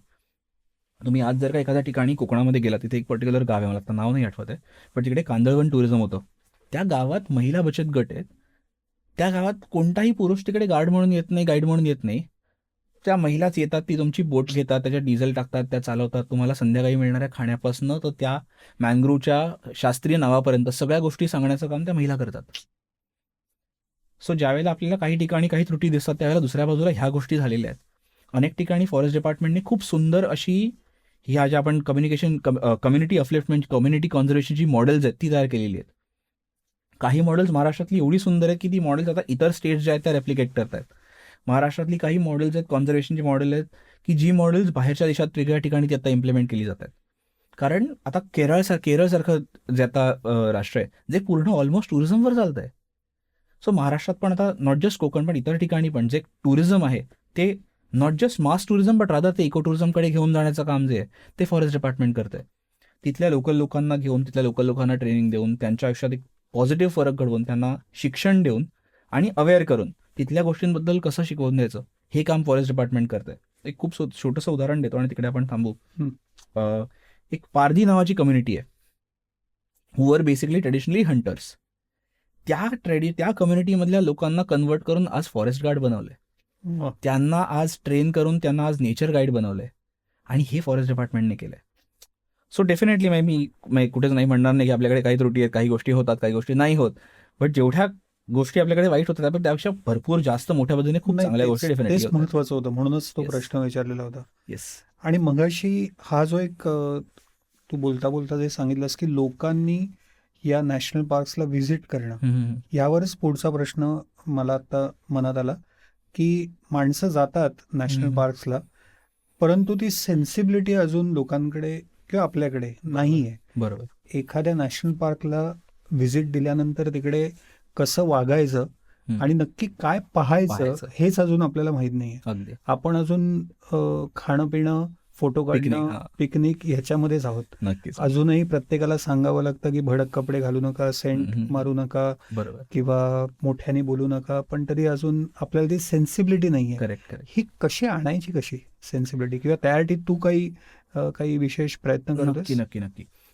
सो आता अगदी संजय गांधी राष्ट्रीय उद्यानाचं उदाहरण देतो कारण मी तिथे गेली 2 वर्ष काम केलं. Definitely it's a favourite place for me. आणि दुसरी गोष्ट आपल्या मुंबईकरांच्या अगदी जवळच आहे, त्यांना वाटलं तर उद्या जाऊन बघू शकतात डेफिनेटली. सो संजय गांधी राष्ट्रीय उद्यानासारख्या ठिकाणी किंवा इतर वेगवेगळ्या ठिकाणी देखील प्रत्येक संरक्षित क्षेत्रामध्ये there is usually a particular place ज्याला निसर्ग माहिती केंद्र म्हणतात, नेचर इंटरप्रिटेशन किंवा नेचर इन्फॉर्मेशन सेंटर. तुम्ही बाकी अख्ख्या राष्ट्रीय उद्यानात त्या वाईल्ड लाईफ सँच्युरीमध्ये कुठे नाही गेलात तरी चालेल, तिथे जा, तिकडे आधी जा, बिकॉज त्या पर्टिक्युलर मोठ्या जागेबद्दल संक्षिप्तात माहिती तुम्हाला देणारी ती एकच जागा आहे. सो ते nature interpretation centre, nature information centre जे आहे तिकडे काय दिलेलं असतं, तिकडे त्या पर्टिक्युलर जागेची माहिती दिली असते. तिकडे काय प्रकारच्या वनस्पती आहेत, काय प्रकारचे प्राणी आहेत, काय प्रकारच्या कम्युनिटीज आहेत, काय प्रकारची इकोसिस्टम आहे, त्याच्यानंतर काय प्रकारच्या व्हॅल्यूज आपल्याला तिथनं मिळत आहेत. व्हॅल्यू म्हणजे इन अ सेन्स मूल्य. आता तुम्ही जर का राष्ट्रीय उद्यान म्हणाल, तेवढं मोठं 104 स्क्वेअर किलोमीटरचं नॅशनल पार्क आहे, ते दिवसाला काही 100 टन ऑक्सिजन बाहेर फेकत आहे. त्याची व्हॅल्यू आपण कुठेच कागदोपत्री काढत नाही आहोत. आपण जास्तीत जास्त काढून काढून त्या लँडची, त्या जागेची व्हॅल्यू काढू शकतो, पण त्या बाहेर येणाऱ्या ऑक्सिजनची आपण व्हॅल्यू नाही काढू शकत. त्या राष्ट्रीय उद्यानातनं आज तुमच्या पूर्ण मुंबई शहराला आपल्यापैकी मिळतं, त्या विहार लेकमधनं पाणी मिळतं डेफिनेटली, बट त्या 4 जवळपास त्यातनं नद्या येतात, पोयसर, दहिसर, आपली ज्या नद्या आहेत, इव्हन मिठीसारखी जी नदी आहे ती तिकडनं येते. सो त्यातलं काही ठिकाणी जे आधी पाणी जे आपल्याला मिळायचं त्याची व्हॅल्यू आपण कुठेच कॅल्क्युलेट करू शकत नाही आहोत. तर ते जे निसर्ग माहिती केंद्र आहे ती तर पहिली गोष्ट आहे की तिकडे जाऊन आपण जावं, बिकॉज सो त्याच्या मागे काही ठिकाणी त्याला नेचर ओरिएंटेशन सेंटर पण म्हणतात. तर त्या ओरिएंटेशन शब्द इज व्हेरी इम्पॉर्टंट, कारण it actually orients you to look at it in a certain way. ते तुम्हाला सांगतं की तुम्ही जर का कांदेरी लेणीला जात असाल तर तिथे काय कल्चर बघण्यासारखं आहे, तिथे आर्किटेक्चर बघण्यासारखं आहे, तिथे पास्ट किंवा इतिहास बघण्यासारखं आहे. बट तेच तुम्ही जर का टायगर सफारीला जात असाल तर तुम्ही टायगरबद्दल कळलं पाहिजे, टायगर लँडस्केप काय असतं त्याच्याबद्दल कळलं पाहिजे, टायगरच्या खाण्याबद्दल कळलं पाहिजे. So at any one point of time जर का कोणीही लेमॅन कुठेही जर का एखाद्या ठिकाणी नवीन ठिकाणी जात असेल आणि त्याला एक पर्टिक्युलर इंटरेस्ट असेल की मी काय बघावं आणि कसं बघावं, तर ह्या प्रश्नाचं उत्तर तुम्हाला कोणत्याही युजली ठिकाणच्या, कोणत्याही संरक्षित क्षेत्राच्या नेचर इन्फॉर्मेशन सेंटर, निसर्ग माहिती केंद्रात डेफिनेटली मिळेल, पहिली गोष्ट. दुसरी गोष्ट, आता त्याच्याकडे जनरली अदरवाईज कसं बघावं, काही ठिकाणं आहेत जिकडे ते नाही आहेत ती सेंटर्स. आपल्याला लहानपणी मी अधिक खूप माझ्या, आता मी सध्या राष्ट्रीय उद्यानात ज्या वेळेला कामाला होतो त्यावेळेला मी तिथे एक इंटर्नशिप प्रोग्राम सुरू केला होता आणि त्या इंटर्नशिप प्रोग्रामच्या पहिल्या दिवशी मी लोकांना सगळ्यांना सांगायचो, तुम्हाला जर का 10वीपर्यंत तुम्ही जर का विज्ञान वाचलं असेल ना, तुम्हाला निसर्ग इझिली कळेल. अगदी साधा सोपा निसर्ग असतो, तुम्हाला खूप हलक्या अगदी लगेच कळून जाईल. खूप सोपं उदाहरण देतो. आपण ज्यावेळेला एखादी नदी बघतो, आपण म्हणतो की नदी जी आपण शाळेतल्या मुलाला, 3री-4थीतल्या मुलाला सांगितलं की बाबा नदीचं चित्र काढ, तर तो अशी नागमोडी एक वळणाची नदी काढतो. पण त्याला माहिती आहे का तो त्या नागमोडी वळणाची युती का काढतो? त्याचं उत्तर त्याला 7वीत मिळतं. कारण 7वीत आपल्याला भौतिकशास्त्रात, फिजिक्समध्ये ना एक पर्टिक्युलर इफेक्ट शिकवला जातो, ज्याला म्हणतात स्लिंग शॉट इफेक्ट. आपल्याकडे मोठी ती अशी एक हे असायची, काय म्हणतात त्याला, मी विसरलो, गोफण नाही काय, हा एक प्रकारची गोफणच असते की जी आपण गोल गोल फिरवून एका ठिकाणी थांबवतो आणि मग दगड जो येतो का पर्टिक्युलर दिशेने जातो. आपण ज्यावेळेला एखादी नदी बघतो त्यावेळेला नदीचा पाण्याचा फोर्स एका पर्टिक्युलर डिरेक्शनने येतो. जर का समोर एखादा दगड असेल, नदी दिशा बदलते आणि तो एका कर्व्हमध्ये दुसऱ्या बाजूला जातो. जिकडे कर्व्हमध्ये दुसऱ्या बाजूला गेलाय तिकडे पण काही असेल तर अजून एक कर्व्ह तयार होतो आणि मग ते करस्पॉन्डिंग तयार होत जातं आणि मग हळूहळू नदी नागमोडी वळणाची होत जाते. आता हा स्लिंगशॉट इफेक्ट तुम्हाला, मला, लहान मुलांना, 7वीतल्या मुलांना, मराठी शाळेत पण 7वीतल्या मुलांना शिकवला जातो, ICSE मध्ये तर आदर 6वी 5वी शिकवला जातो. द पॉईंट इज, आपण ज्यावेळेला राष्ट्रीय उद्यानात जातो आणि समोर ती नागमोडी वळणाची नदी असते त्यावेळेला आपण हा विचार करतो की आपल्या शाळेत एक कदाचित आपल्याला एक इफेक्ट शिकवला आहे की ज्याच्यामध्ये आपल्याला कळेल ह्याचं उत्तर आहे की ही अशी काय आहे. सो मी अनेकदा लोकांना सांगतो की आपण कधी कधी अगदी परिसर अभ्यासाची जी आपली लहानपणीची पुस्तकं असतात ना, ते आपल्याला खूप शिकवून जातात. आपण आज राष्ट्रीय उद्यानात जायच्या आधी ते उघडायची गरज नाही आहे, बट आपण अनेकदा अगदी साधा प्रश्न जरी विचारला, आता आज आपल्याकडे ChatGPT सारख्या प्रचंड अमेझिंग गोष्टी आहेत, तुम्ही त्याच्यावर जरी टाकलं ChatGPT वरती, वाय डज अ रिव्हर मिअँडर, त्याच्या खाली स्लिंगशॉट इफेक्ट हे कुठेतरी उत्तर येतं. सो तुम्ही जर का तिथे समोर उभं असाल, तुमच्या मोबाईलमध्ये ChatGPT असेल ना, that is answer right there. But तेवढी क्युरिओसिटी असली पाहिजे. आणि समहाव समवे आजच्या त्या लेट्स से पूर्ण पिकनिकच्या त्या पूर्ण मेंटॅलिटीमध्ये ती मेंटॅलिटी हळूहळू कमी होत चालली आहे. आणि ती मेंटॅलिटी कमी होण्यासाठी मग थोडीशी रिस्पॉन्सिबिलिटी लोकांची डेफिनेटली आहे. आणि त्याच्यामध्ये आपण काय केलं पाहिजे याच्यासाठी इज थोडंसं क्युरियस व्हा, थोडे प्रश्न जास्त विचारा.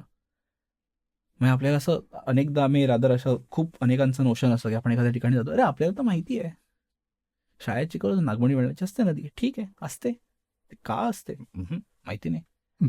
द पॉईंट इज ठीक आहे ना, कन्सिडर डिफीट आणि तुम्ही विचार करा, त्या विचारा ChatGPTला की अरे नदी का असते तशी. ओके, मग तुम्ही जेव्हा एखाद्या जंगलात जाता, आता आपण लेट्स से सेंट्रल महाराष्ट्रात कुठेतरी गेलो किंवा सेंट्रल इंडियामध्ये गेलो, आपल्याला गवताळ प्रदेश असतात, बट आपण तेच जर का नॉर्थ ईस्टमध्ये गेलो तिकडे भरपूर पाऊस पडतो, अरे असं काय.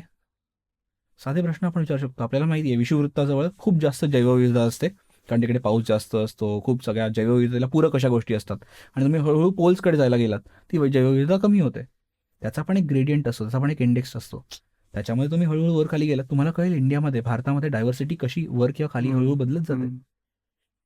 आता अनेक ठिकाणं जी असतात, आपल्याकडे मोबाईल, आपल्याकडे इंटरनेट सारख्या गोष्टी आहेत, प्रत्येक राष्ट्रीय उद्यानाच्या संरक्षित क्षेत्राच्या वेबसाईट्स आल्यात, मोबाईल ॲप्लिकेशन्स अनेक ठिकाणी. आता आपल्याकडे मुंबईलाच एक रामसर साईट आली आहे, जिला ठाणे क्रीक वाईल्ड लाईफ सँच्युरी म्हणतात, ठाणे जी आपली खाडी आहे तिथे, त्याचं एक ॲप्लिकेशन आहे. आपण ज्यावेळेला बोटीमध्ये फ्लेमिंगो उभायला जातो, 2 MBचं 5 MBचं ते ॲप्लिकेशन डाउनलोड करा, तुम्हाला त्या फ्लेमिंगो सोडून 80 पक्ष्यांची माहिती मिळेल त्याच्यात. सो एक थोडंसं क्युरियस आपण आपल्या बाजूने व्हायला पाहिजे आणि प्रश्न थोडे जास्त आपल्याला विचारले की उत्तर आपल्याला निसर्ग देतो. क्या बात आहे. पण मग हे सोशल मीडियाच्या माध्यमातून हे तुम्ही काही करताय ओ येस, की डेफिनेटली. हे लोकांना कळायला पाहिजे? Definitely. So social media right now has become a major काय म्हणणार medium for even forest department to use. आणि त्यातला म्हणजे आज ही ब्रॉडकास्ट ऐकणाऱ्या कोणालाही जर का एक मेजर बायोडायव्हर्सिटीमध्ये किंवा जैवविविधतेमध्ये इंटरेस्ट असेल तर त्यांना मी एक पेज रेफर करेन. त्याचं नाव आहे आता संजय गांधी राष्ट्रीय उद्यानाचं जे आहे त्याचं ते मी तुम्हाला सांगेन. त्याच्यावरती एक प्रोजेक्ट सुरू केला होता. त्या प्रोजेक्टवरती तुम्ही त्या संजय गांधी राष्ट्रीय उद्यानामध्ये आय थिंक 1 ऑक्टोबर 2022 ह्या डेटला तुम्ही थोडं खाली स्क्रोल करावं लागेल, भरपूर पोस्ट आहे त्याच्यावरती. बट त्याच्यावरती एक प्रोजेक्ट सुरू केला होता. प्रोजेक्टचं नाव आहे 365 डेज 365 स्पीशीज. बरं. त्या राष्ट्रीय उद्यानाला ओळख देणाऱ्या 365 ज्या प्रजाती आहेत त्या दर दिवसाला टाकण्यात आल्या आहेत. मग त्याच्यामध्ये प्लांट्स आहेत, पक्षी आहेत, कोळी आहेत, साप आहेत, सस्तन प्राणी आहेत, अशा सगळ्या गोष्टी आहेत. आणि that is in barely 200 words. So तुम्हाला त्या प्राण्याबद्दल, त्या पक्षाबद्दल, त्या वनस्पतीबद्दल 5-10 फोटोज त्याच्यामध्ये आहेत. ते दिसतं कसं ते तुम्हाला कळतं आणि त्याच्यानंतर तुम्हाला त्याची एक बेसिक माहिती मिळते. असा एक पूर्ण 365 दिवसाचा प्रोजेक्ट जो आहे तो आत्ता सगळ्यांसाठी इंस्टाग्रामवरती त्या राष्ट्रीय उद्यानाच्या साईटवरती आहे. तो मी ज्या वेळेला तिकडे कामाला होतो त्याला मी आणि माझ्या टीमने आम्ही तो केला होता. अशा प्रोजेक्ट्समधनं लोकांना हळूहळू माहिती मिळते. आता त्याच्यानंतर एक डेली एंगेजमेंट असतं आपल्याला रोज. ते डेली एंगेजमेंट जर का आपल्याला निसर्गासोबत झालं किंवा निसर्गाच्या रिलेटेड असलेल्या पेजेससोबत झालं तर त्यातनं आपल्याला एक बेसिक क्युरिओसिटी जागृत होते. आता सध्या फेसबुक तसं थोडंसं मागे पडलंय, बट ट्विटर आणि इंस्टाग्राम जे आहे ते प्रचंड वेगात त्या दृष्टीने पुढे जात आहे. आणि नॉट जस्ट चांगल्या वाईट, इव्हन वाईट नॉट जस्ट वाईट रादर चांगल्या गोष्टी पण तेवढ्याच वेगाने लोकांपर्यंत पोहोचत आहेत. आणि अनेकदा लोकांना असं असतं की ते थोडं जास्त शास्त्रीय नसायला हवं, कारण अनेकदा लोकांना तेवढी कदाचित भाषेची कदाचित तेवढी कॉम्प्लेक्सिटी अनेकदा लक्षात येत नाही. कधी कधी सायंटिफिक लँग्वेज जी असते थोडीशी हेवी असते. बट आम्ही जे त्यावेळेला केलं होतं ते अगदी खूप लाईट ह्याच्यात आहे. सो तुम्ही संजय गांधी राष्ट्रीय उद्यानाचं जरी अगेन म्हणजे मुंबईत राहणार तर मी डेफिनेटली सगळ्यांना सांगेन की तुम्ही जर का आयुष्यात ॲटलीस्ट एकदा जरी तिकडे गेला असाल तुम्ही त्या पेजला सबस्क्राईब करा. तुम्हाला ॲटलीस्ट दिवसाला काहीतरी एक नवीन माहिती मिळत जाईल, not just about that park but तुमच्या आजूबाजूला असलेल्या पर्यावरणाबद्दल. सो सोशल मीडिया डेफिनेटली महत्त्वाचं आहे. सोशल मीडियामधनं एक खूप चांगली गोष्ट जी आमच्यापर्यंत आत्ता होतीये इज वाईल्ड लाईफ क्राईम पण एवढ्या वेगात रिपोर्ट होत आहेत.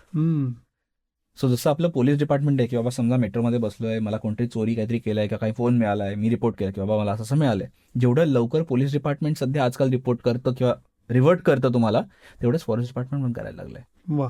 आणि फॉरेस्ट डिपार्टमेंट म्हणजे तुम्ही मला थोड्या वेळापूर्वी प्रश्न विचारला की ते किती काय काय करत आहे. एक खूप छोटंसं उदाहरण देतो. आपल्याकडे वणवा लागतो अनेक ठिकाणी. सो जे फॉरेस्ट डिपार्टमेंट आहे त्यांनी काय केलंय, ज्या संजय गांधी राष्ट्रीय उद्यानाच्या आजूबाजूच्या बिल्डिंग्ज आहेत तिथे त्यांनी भेट दिली आहे आणि त्यांनी एक पर्टिक्युलर हेल्पलाईन नंबर दिला आहे. तुम्हाला तुमच्या घरातनं कुठेही छोटीशी जरी आग दिसली राष्ट्रीय उद्यानात, फोटो काढून पाठवा, आम्ही बघू तिथे काय करायचं ते. आणि ते इमिजिएटली 40 मिनिटात, 50 मिनिटात, तासाभरात, थोडंसं आतमधल्या भागात असेल तासाभरात तिकडे जातात, ती आग विझवली जाते. त्यामुळे आज राष्ट्रीय उद्यानात ऑलमोस्ट वणव्याचं प्रमाण अगदी कमी आहे. आता त्याच्यानंतर हे करता करता वेगवेगळ्या ठिकाणी, आता नॉट जस्ट राष्ट्रीय उद्यान पण अनेक ठिकाणी काही जे संरक्षित क्षेत्र आहेत तिकडे फॉरेस्ट डिपार्टमेंटने काय केलंय, त्यांनी इस्रोसोबत टाईप केलंय. दर 32 मिनिटांनी ज्यावेळेला वरनं सॅटेलाईट जातो तिथला फोटो काढला जातो आणि जरा लहानशी जरी आग दिसली तरी फॉरेस्ट डिपार्टमेंटने सांगितलं की इथे आग आहे, तुम्ही जाऊन बघा, विझवा ती आणि काळजी घ्या त्याची. दिस इज वन थिंग. अजून एक गोष्ट, आता केरळसारखे ठिकाण आहे की जिकडे एलिफंट्सची, हत्तींची मुवमेंट आहे किंवा त्या ठिकाणी काय केलं जातं, ते हत्तीज आहेत त्यांना एक पर्टिक्युलर GPS डिव्हायसेस लावलेली आहेत. तुमच्या गावाच्या 550 मीटरच्या रेडियसमध्ये जर का ह्याच्यात जर का तो हत्ती येत असेल, तुमच्या गावाला एक मेसेज जातो, सगळ्यांनी घरात राहा, घराबाहेर पडू नका, हत्ती ह्या बाजूने येत आहेत, कदाचित तेवढ्या वेळात जातील, काळजी घ्या. This is what forest department is doing. म्हणजे ते तेवढं पुढे गेलंय. राईट. येस. अमेझिंग. बऱ्याच हल्ली ज्या तरुण मुलांना भेटतो त्यांना वाईल्ड लाईफ फोटोग्राफी असेल किंवा वाईल्ड लाईफ कन्झर्वेशन याच्यामध्ये खूप इंटरेस्ट असतो. तर ॲज अ करिअर म्हणून तुला काय वाटतं की त्यांनी काय विचार करून ह्यामध्ये यावं? ओके. या दृष्टीने. ओके. आणि दुसरा त्याला जोडून प्रश्न की तू आता एक इंटर्नशिप चालू केलीस आणि माझ्या तूच ती सुरू केलीस, तर त्याबद्दल पण नक्की नक्की. सो कोणीही इन जनरल जर का वाईल्ड लाईफचा विचार करत असेल, परत विचार करा definitely. That is my first recommendation. कारण wild life sciences is not a field की जे तुम्ही हॉबी म्हणून कराल, मुळीच नाही. कारण छंद काही वर्षानंतर कधी कधी फेड होतात. तुम्हाला जर का त्याच्यात वाटत असेल आणि तुम्हाला पॅशन असेल तरच त्याच्यात या. ह्याची काही कारणं सांगतो.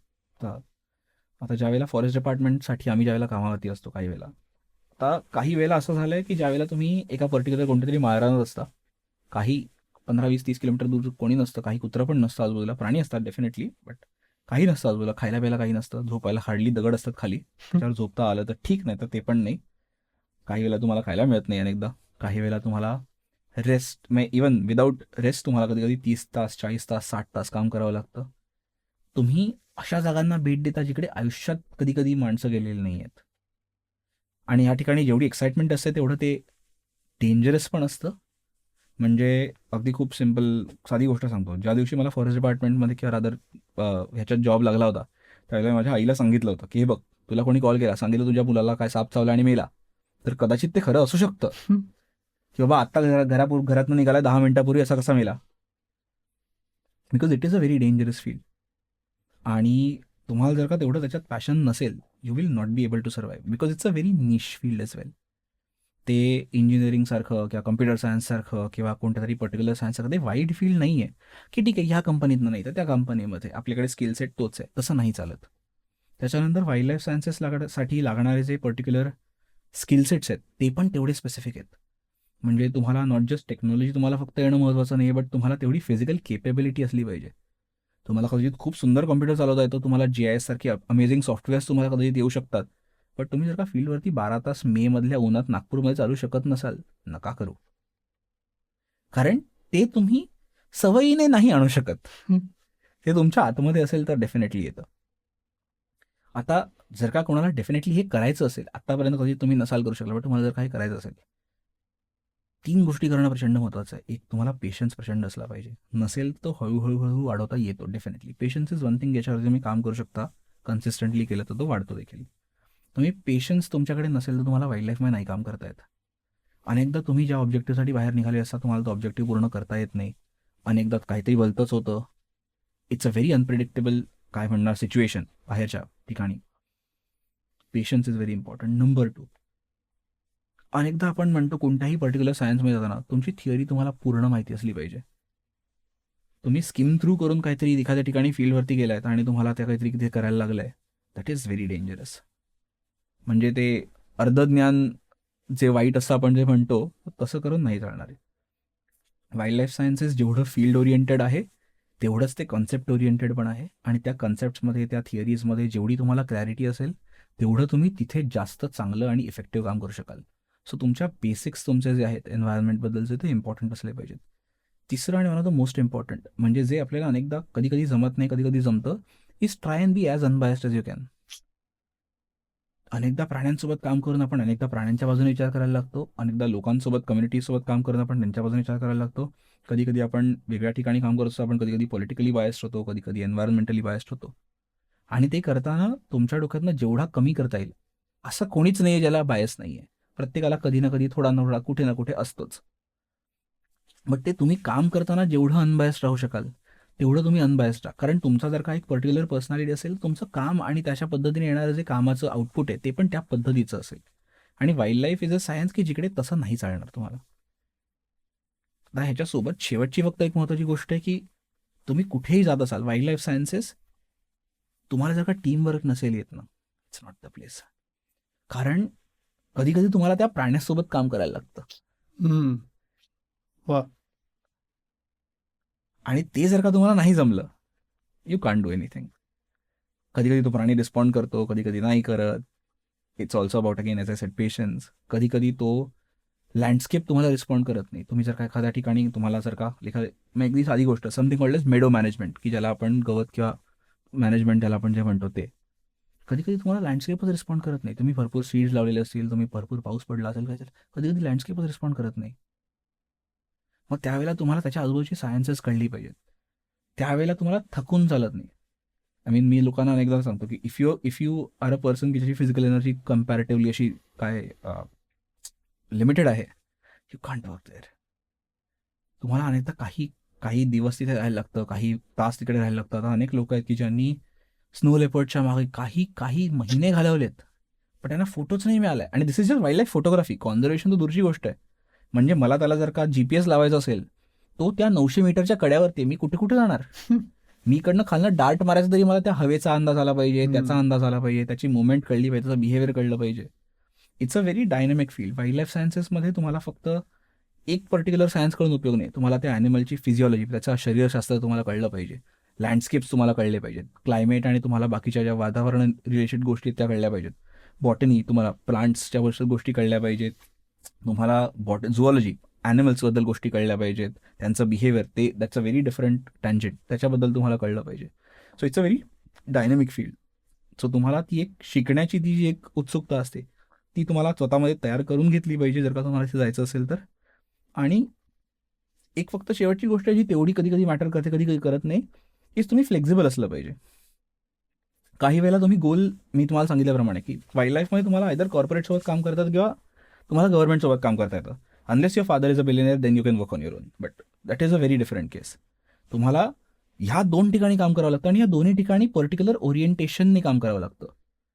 आपल्याला अनेकदा कामाचं स्वातंत्र्य जे आहे that is a very important thing at any different places.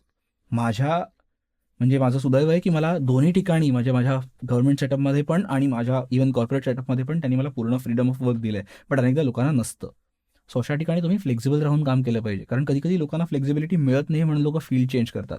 तसं करून चालणार नाही. आणि at the end of the day तुम्हाला माहिती असलं पाहिजे की you are working for something that can't speak. So you have to take it up on that. You have to tolerate that stress so that animal, that particular landscape can breathe again. Yes. आणि ती internship, so yes, ती internship आहे. मी ज्यावेळेला राष्ट्रीय उद्यानामध्ये मला I think 1 मे 2022च्या दिवशी मला आय थिंक कॉल आला होता आणि त्यावेळेला मला कळलं की ओके, मला राष्ट्रीय उद्यानात एका ठिकाणी शिक्षण अधिकारी म्हणून काम करायला मिळणार, निसर्ग शिक्षण अधिकारी म्हणून. तर त्यावेळेला मी माझ्या एका मित्राला फोन केला, त्याचं नाव आदित्य म्हणून आहे. तर त्याला मी फोन केला की अरे आदित्य, तुला माहिती आहे मला असा कॉल आला. मी माझ्या आईवडिलांना सांगितलं आणि तिसरा माणूस तो होता. त्याला मी सांगितलं की अरे आदित्य, असं झालं आहे आणि तुला माहिती आहे माझ्या डोक्यात एक कल्पना आहे, तुला सांगतो. ती कल्पना कुठून आली तर आता कोणत्याही फील्डमध्ये तुम्ही जर का बाहेर कुठे एखाद्या ठिकाणी गेलात आणि तुम्ही जर का कामासाठी अप्लाय केलात, ते म्हणतात तुम्हाला एक्सपिरियन्स काय, एक्सपिरियन्स दाखवा. आता काही जी वाईड स्प्रेड फील्ड्स आहेत तिकडे तुम्हाला एक्सपिरियन्स अनेक ठिकाणी मिळून जातो. कधी कधी तुम्ही पेड इंटर्नशिपसाठी काम करता, कधी कधी अनपेड इंटर्नशिपसाठी काम करता, बट थोडा बहुत इंटर्नशिप तुम्हाला काही ना काहीतरी मिळते संधी आणि तुम्हाला एक्सपिरियन्स मिळतो. वाईल्ड लाईफ सांगितल्याप्रमाणे it's a very niche field. तिथे तुम्हाला जर का काम करायचं असेल, तुम्हाला इमिडिएटली विचारता एक्सपिरियन्स कुठे. बट ॲज अ लेमॅन तुम्हाला एक्सपिरियन्स मिळणारच नाही, कारण तुमच्याकडे आधीचा एक्सपिरियन्स नाही आहे. मग ते cycle it goes on. Who is that person who's gonna take you for free, की तुम्ही या, तुम्हाला मी शिकवतो, आपण करू काहीतरी. आणि युजली असं कुठेही करायचं असल्याला लोक एक फील्ड रिस्ट्रिक्शन टाकतात की ओके, वाईल्ड लाईफमध्ये काम करायचं ना, ठीक आहे, प्री रिक्विजिट काय आहे, 12वी सायन्स केलं पाहिजे. प्री रिक्विजिट काय आहे, बॅचलर्स झुऑलॉजी किंवा बॉटनी काहीतरी असलं पाहिजे, की बाबा तुम्ही ह्या विषयातले आहात, थोडं तरी कळतं, पुढचं आम्ही शिकवू. बट देन मी ज्यावेळेला आदित्यला सांगितलं की well I want to open it for all age groups and I want to open it for everybody. कारण मला असं हवं की लोकांनी तिकडे येऊन काम करावं आणि ते कोणत्याही फील्डमधले असेल, आय डोंट माइंड, बट त्यांनी त्यांच्या पद्धतीने एन्व्हायरमेंटसाठी जे करता येईल ते करावं. सो ती इंटर्नशिप जवळपास आय थिंक 15 जून 2021 पासून ते आत्ता 15 जून 2023 पर्यंत चालू होती. 2 वर्ष जवळपास चालू होती आणि इट वॉज 3 मंथ इंटर्नशिप्स. तर one of the best examples की त्यातनं कोण किती लोक पुढे आले. तर there was a girl who was जी 15 वर्षाची मुलगी होती, आय थिंक तिचं जस्ट 10वी झालं होतं. तिला आम्ही घेतलं होतं. तिला का घेतलं होतं, कारण ती अशी एक मुलगी होती जिच्याकडे एक यूट्यूब चॅनल होतं, ज्याला 25 लाख सबस्क्रायबर्स होते आणि तिला त्याच्यातनं काहीतरी करता आलं. आणि आम्ही एक जवळपास आय थिंक 66 का 67 वर्षाची एक वयोवृद्ध थोडी आय थिंक एक महिला होती, तिला पण आम्ही आमच्यासोबत इंटर्नशिपमध्ये घेतलं होतं. आणि she was a journalist for about last 40 years. ती बाई ह्या मुलीकडनं शिकली आणि ही मुलगी त्या बाईकडनं शिकली आणि त्या दोघी एका ठिकाणी बसून ॲटलिस्ट एन्व्हायरमेंटसाठी काहीतरी करू शकल्या. So that was the motive की ह्या इंटर्नशिपमधनं लोकांना ते कोणत्याही फील्डमधले असेल तरी त्यांना त्या एन्व्हायरमेंटबद्दल काहीतरी चांगलं करता आलं पाहिजे. सो आमच्याकडे आर्ट्समधनं लोकं आली, ज्यांनी आमच्यासाठी ग्राफिक डिझायनिंग केलं, ज्यांनी आमच्यासाठी मूव्ही मेकिंग केलं, ज्यांनी आमच्यासाठी आमच्या राष्ट्रीय उद्यानाच्या लोगोपासून म्हणजे काही ठिकाणी लोगोपासून काही ठिकाणी प्रोडक्ट्स बनवले. त्याच्यानंतर आमच्याकडे इथनं फायनान्समधनं लोकं आले, ज्यांनी आमच्याकडे रेव्हेन्यू वर्कसाठी आम्हाला काय काय करता येईल त्यांनी आम्हाला मदत केली. त्याच्यानंतर छोटी रेव्हेन्यू मॉडेल्स तयार करून देण्यासाठी आम्हाला त्यांनी प्रोत्साहन दिलं. आमच्याकडे ह्युमॅनिटी किंवा HR मधनं लोकं आमच्याकडे आली आणि त्यांनी आम्हाला सांगितलं की जास्तीत जास्त तुम्ही पब्लिक इव्हेंट्स कसे करू शकता, लोकांसोबत कसं एंगेजमेंट वाढवू शकता. आमच्याकडे फोटोग्राफर्स किंवा व्हिडिओग्राफर्स आले ज्यांनी नॅशनल पार्कच्या पेजसाठी कंटेंट क्रिएशनचं काम केलं. आमच्याकडे सायन्समधनं लोक आले की जे आमच्याकडे काही काळ रिसर्चर्स म्हणून काम करत होते. आमच्याकडे असे लोक आले की जे आत्ता त्यांच्या 40-50 मध्ये आहेत आणि त्यांना फक्त ब्रेक घ्यायचा आहे 3 महिन्याचा म्हणून ते आले. बट त्यांनी काय केलं, त्यांनी त्यांच्या जिम कम्युनिटीला तिकडे एंगेज केलं, त्यांनी त्यांच्या जॉगर्स पार्कच्या कम्युनिटीला एंगेज केलं. काही हाय लेट्स से क्लासमधनं महिला आल्या होत्या, त्यांनी त्या किटी पार्टीच्या ग्रुपमधनं जवळपास 450 लोकांचे ग्रुप्स आणले. बट आज त्या 450 लोकांना त्या किटी पार्टीच्या नावाखाली का होईना, पण त्यांना आज राष्ट्रीय उद्यान कळलं, त्यांना वन्यजीव संवर्धन कळलं. सो मला लोकांना सांगायचं हेच आहे की तुम्ही कोणत्याही वयाचे असा, नंबर 1 तुम्ही कोणत्याही प्रोफेशनमध्ये असा, तुमचे कितीही काही कसेही इंटरेस्ट असो, तुमचे काहीही स्किल सेट असो, तुम्ही प्रत्येकजण काही ना काहीतरी तुमच्या कॅपॅसिटीमध्ये निसर्गासाठी करू शकता. फक्त तुम्हाला प्रश्न पडला असेल कसं करायचं, आमच्याकडे will tell you definitely. Wow. आणि हाऊ टू अप्लाय? सो आमच्याकडे आधी एक आय थिंक इंस्टाग्रामवरती संजय गांधी नॅशनल पार्कच्या होतं internship. So it is on going? आता नाही आहे, आता आय थिंक आम्ही एक नवीन हे टाकू किंवा आता आय थिंक ती सध्या काळासाठी थांबवली आहे. But definitely I mean people can, म्हणजे आता माझं पण जे फेसबुक किंवा इंस्टाग्राम आहे समर्थ परब म्हणून, इफ यू टेक्स्ट अस, आम्ही फॉरेस्ट डिपार्टमेंट सोबत काम करतो and we are looking for volunteers किंवा इंटर्नशिप. सो माझं इंस्टाग्राम आहे किंवा माझं ईमेल देखील आहे. शेवटी मी सांगतो किंवा आता सांगितलं तरी चालेल, आय थिंक समर्थपरब@gmail.com म्हणून शो नोट्स मध्ये एनिवे देऊच त्याच्या. सो माझ्या ईमेलवरती तुम्ही ईमेल केलं किंवा मला फोनवरती जरी इव्हन टेक्स्ट केलं तर we have definitely an opportunity for everybody. Wow, amazing. Next आता काय शिकतोय? सो माझं शिकण्याचं अजून संपलेलं नाही आहे आणि ते संपायला मला असं दिसतं की त्याला बराच वेळ आहे. आत्ता आपला जुलै चालू आहे, जून चालू आहे रादर आत्ता 20. मी 17 सप्टेंबर किंवा 16 सप्टेंबरला इंग्लंडला चाललो आहे. मला अजून एक मास्टर्स करायचं आहे आणि ते मास्टर्स एका पर्टिक्युलर अजून एक सूक्ष्म अशा विषयात आहे आणि त्या विषयाचं नाव आहे इंटरनॅशनल वाईल्ड लाईफ ट्रेड. आपल्याला माहिती आहे की आपल्याकडनं अनेक वेगवेगळे प्राणी आहेत, प्राण्यांचे ऑब्जेक्ट्स आहेत, त्यांची तस्करी केली जाते खूप मोठ्या प्रमाणावरती. आणि wild life trafficking is one of the major threats, प्रचंड मेजर थ्रेट्स. म्हणजे ते एवढ्या प्रमाणावरती आहे की ज्यावेळेला काही वेळेला तस्करींवरती रेड पडली जाते, 4,500-5,500 पँगोलिन, खवले मांजर सारखे एक हे मिळतं आणि त्याच्या एका खवल्याची आपल्याकडे 4,500 आहेत समोर मेलेले आणि त्याच्या एका खवल्याची प्राइस ब्लॅक मार्केटमध्ये कधी कधी 15,000 ते 25,000 रुपयाची असते. तुम्ही विचार करा, त्यांनी जे सीज केले जवळपास कमीत कमी 2200 ते 2300 करोड रुपयाची गोष्ट असते ती. आणि एवढ्या मोठ्या प्रमाणावर ते होत आहे आणि त्याला कॉम्बॅट करण्यासाठी तुम्हाला अशी लोक हवी असतात ज्यांना एक तर नंबर 1 वाईल्ड लाईफ सायन्सेस कळतात, ज्यांना त्याच्या मागचे इंटरनॅशनल लॉज कळतात आणि तिसरी आणि सगळ्यात महत्त्वाची गोष्ट ज्यांना त्या पद्धतीने एक पर्टिक्युलर थिंकिंग आहे. So I think I have that investigative attitude की मी त्या ठिकाणी जाऊन त्या वाईल्ड लाईफ जे ट्रेड होतो इंटरनॅशनली, चांगला ट्रेडचे पण काही उदाहरणं आहेत की आता आपल्याकडचं अगदी चित्त्याचं उदाहरण झालं आता नामिबियासोबतचं, की ज्यावेळेला आपल्याकडनं ती गोष्ट लुप्त झालेली आहे, आपण त्यांना असिस्टन्स देणार आहोत त्यांच्याकडची वाईल्ड लाईफ कन्झर्व करायला आणि इन रिटर्न त्यांनी आपल्याला चित्ते दिलेत. लोक युजली म्हणतात की आपण फक्त चित्ते आणले, आपण फक्त चित्ते नाही आणले, आपण त्यांना तिथल्या कॉन्झर्वेशनसाठी पण मदत करतोय. सो तुम्ही मगाशी प्रश्न विचारला की वाईल्ड लाईफ फॉरेस्ट डिपार्टमेंट काय करतंय, भारतातलं फॉरेस्ट डिपार्टमेंट नामिबियामध्ये पण कसं कन्झर्व करायचं याची मदत करतंय त्यांना इन अ वे. सो त्यांनी आता हा जो एक्सचेंज होता that is an international legal wild life trade, की आपल्याकडे आपण त्यांना आणलं, आता आपण त्यांचं पुनर्वसन करतोय. सो लिगल पासून इलिगलपर्यंत तो जो मोठा स्पेक्ट्रम आहे, त्याच्या मागे लॉ आहे, त्याच्या मागे एन्व्हायरमेंटल सायन्स आहे आणि त्याच्या मागे ते एक इन्व्हेस्टिगेटिव्ह माइंडसेट आहे. सो ते शिकण्यासाठी म्हणून आता मी आय थिंक 3 महिन्यात इंग्लंडला चाललोय माझ्या एका मास्टर्ससाठी. आणि ते किती वेळ? ते 1 वर्षभराचं आहे आणि त्याच्यानंतर 2 वर्षाचा बेसिक विजा असतो. सो मला तिथे 2 वर्ष इंटर्नशिप करायची आहे आणि then I definitely want to come back. कारण म्हणजे अनेक ठिकाणी US, UK किंवा कॅनडासारख्या अनेक ठिकाणी लोक ऑलरेडी काम करतात, पण भारतासारख्या ठिकाणी याची ऍक्च्युली खरंच गरज आहे. सो येस, खूप शुभेच्छा. तू अनेक आता तू जंगलातच काम करतोयस, त्यामुळे तुला अनेक अनुभव असतील जंगलातले आणि ते विविध असतील किंवा खूप असतील. त्यातला एक अनुभव जर तुला सांगता आला तर त्या अनुभवाने आपण आपल्या गप्पांची सांगता करूया. परफेक्ट. ओके. सो मी पूर्ण ह्याच्या वेळेस सांगत होतो की जंगल आपल्याला खूप काही काही देऊन जातं आणि त्यातली एक महत्त्वाची गोष्ट आहे पेशन्स. तुम्हाला माझी प्रचंड आवडती स्टोरी सांगतो माझी जंगलातली. 7वीत का 8वीत होतो मी आणि त्यावेळेला मला संजय गांधी राष्ट्रीय उद्यान आपलं जे आहे त्या ठिकाणी, तिथे माझ्या प्रचंड मेमरीज त्याच्याबद्दल, त्या जागेबद्दल आहेत. तिकडे त्याचे निसर्ग माहिती केंद्र म्हणून जे आहे ते दरवर्षी मेच्या 1 मे ते आय थिंक 16-17 मेपर्यंत एक पर्टिक्युलर इव्हेंट येतो आपल्याकडे, त्याला बुद्ध पौर्णिमा म्हणतात, की जी पूर्ण उन्हाळ्यातली सगळ्यात ब्राईट अशी पौर्णिमा असते आणि तो जो चंद्रप्रकाश असतो तो खूप प्रखर असा तो असतो आणि तुम्हाला जंगल दिसतं बऱ्यापैकी. ह्या दिवशी फॉरेस्ट डिपार्टमेंट अख्ख्या भारतभर प्राणी गणना ठेवतं. आणि त्यावेळेला त्या एका दिवशी तुम्ही कॉमनर जरी असाल तरी तुम्हाला फॉरेस्ट डिपार्टमेंटसोबत रजिस्टर करून त्या मचाणावरती रात्री बसता येतं आणि तुम्ही रात्रभर ते जंगल अनुभवू शकता. आजही चालू आहे. आणि ते तुम्ही म्हणजे ते पूर्णवर चालू राहणार because it is a tradition now. It has now become a tradition for forest department. So दरवर्षी त्या बुद्ध पौर्णिमेला मेमध्ये फॉरेस्ट डिपार्टमेंट ती एक वाईल्ड लाईफ सेन्सससारखं ते घेतं. मी 7वीत असताना मी आणि माझी आई जे होत ते आम्ही त्या सेन्सससाठी गेलो होतो. आणि त्यावेळेला संध्याकाळी आय थिंक त्यांनी 3-3:30ला आम्हाला तिकडे बोलवलं होतं. त्या सेंटरमध्ये आम्ही जाऊन बसलो आणि मग त्यांनी माहिती दिली कसं करायचं काय करायचं. त्यांनी रूल्स रेग्युलेशन्स सांगितले. तुम्ही तिथे गेल्यानंतर काय गोष्टींची काळजी घ्यायची काय नाही घ्यायची ते सगळं सांगितलं. आणि मग तिकडनं त्यांनी आम्हाला एक पर्टिक्युलर मचाण दिलं आणि सांगितलं हे तुमचे फॉरेस्ट गार्ड आहेत, ह्यांच्यासोबत तुम्ही तिकडे जा.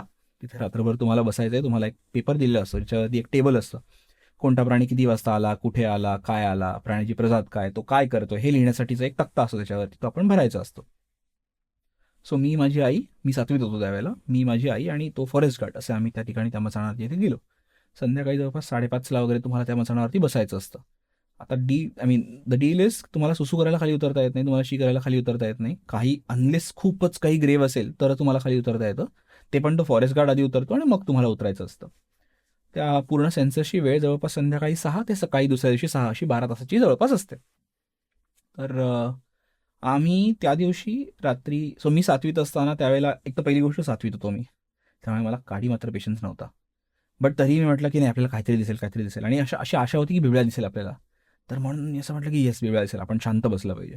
म्हणून अगदी पाणी कमी पिऊन खाऊन पिऊन सगळं शांतपणे 6 वाजता आम्ही त्या मचाणावर रात्री जाऊन बसलो. संध्याकाळी जवळपास 4 तास झाले, 5 तास झाले, 6 तास झाले, 7 तास झाले, 8 तास झाले, काही दिसत नाही आहे. सकाळचे 4:30 वाजले. गारवा आहे मस्तपैकी, वारा वाहतं, वरनं चंद्रप्रकाश आहे, पूर्ण जंगल लख्ख दिसतं. म्हणजे असा एक कॉर्नर जंगलाचा तुम्हाला दिसत नाही आहे. तुम्ही शांतपणे बसलात. कधी नव्हे ते 7वीतला मुलगा म्हणून तुम्ही शांतपणे बसलेलात आयुष्यात. आणि तुम्ही जवळपास 5:45 वाजेपर्यंत, रादर 5:45 वाजेपर्यंत तुम्ही शांत बसलात. 6 वाजता तुम्हाला उतरायचं होतं, बट तुम्ही थोडं अजून आशेने आता काय एवढं बसलो अजून 1 तास, 5:45 वाजेपर्यंत तुम्ही बसलात. 5:45 वाजता रादर आम्ही आय थिंक 6:55 पर्यंत आम्ही तिकडे बसलो होतो. आम्ही म्हटलं ऑलरेडी आता लेट झालं, आपल्याला जायला पाहिजे परत. म्हणून आम्ही म्हटलं की जिकडे आम्ही बसलो होतो तिकडे समोरच्या बाजूला एक पाण्याचा कृत्रिम तलाव केलेला असतो की जिकडे हमखास बिबळ्या पाणी प्यायला येईल, कारण मे महिना आहे, बाकीच्या ठिकाणी पाणी संपलेलं असतं. त्या आशेनेच आम्ही रादर बसलो होतो रात्रभर. तो काही आला नाही. आम्ही 6:55ला खाली उतरलो. जिकडे ते समोर डबकं होतं ते हार्डली 10 मीटरवरती पण नाही, हार्डली 15-20 फुटावरती डबकं होतं. आम्ही तिकडे खाली गेलो आणि आमचं जे पाण्याचा एक मोठा कॅनिस्टर होता तो दुसऱ्या बाजूला होता. रात्रभरात पाणी संपलं तर दुसऱ्या बाजूला एक कॅनिस्टर ठेवला होता आम्ही. तो त्या डबक्यापासून हार्डली एक 20 मीटरवरती होता. सो आम्ही डबक्याच्या एका बाजूने फिरून दुसऱ्या बाजूला गेलो. तिकडनं डबकं दिसत नाही, तिकडे आम्ही गेलो, पाण्याची बाटली भरली आणि 6:58ला 3 मिनिटात आम्ही परत आलो. तोपर्यंत एक बिबळ्या आला होता, त्याने पाणी प्यायलं आणि तो निघून गेला. आम्हाला कसं कळलं, खाली जमिनीवरती रेती होती, त्याच्यात त्याचे पायाचे ठसे होते. रात्रभर एकही ठसा नव्हता. आम्ही ऑलमोस्ट 13 तास बसलो. त्या 13 तास तो पण आय थिंक बसला असेलच डेफिनेटली, त्याला कळलं असणार कोणतरी आलंय. तो पण 13 तास बसला. त्या 3 मिनिटात, त्या 180 सेकंदात ज्यावेळेला मी तिकडे नव्हतो त्यावेळेला तो तिथे आला. तो आरामात पाणी प्यायला, पोटभर पाणी प्यायला आणि तो तिकडनं निघून गेला. त्या एका इन्सिडेंटने मला एवढं अफेक्ट केलं की तुम्ही एवढं करून सुद्धा ते तुम्हाला दिसलेलं नाही आहे. That was one of the most interesting things in my life. But तिथनं ती सुरुवात झाली आणि दॅट वॉज अ ट्रिगर. पुढली 3 वर्ष मी त्याच मचाणावर बसून तो बिबळ्या पाहिला आणि त्यावेळेला मी हललो नाही. सो मी लोकांना तेच सांगेन की पेशन्स आणि passion, these are the 2 keys for wild life conservation. Yes, wonderful. Yes, thank you so much, Samartha. Yes, It was wonderful talking to you, and all the best. Thank you.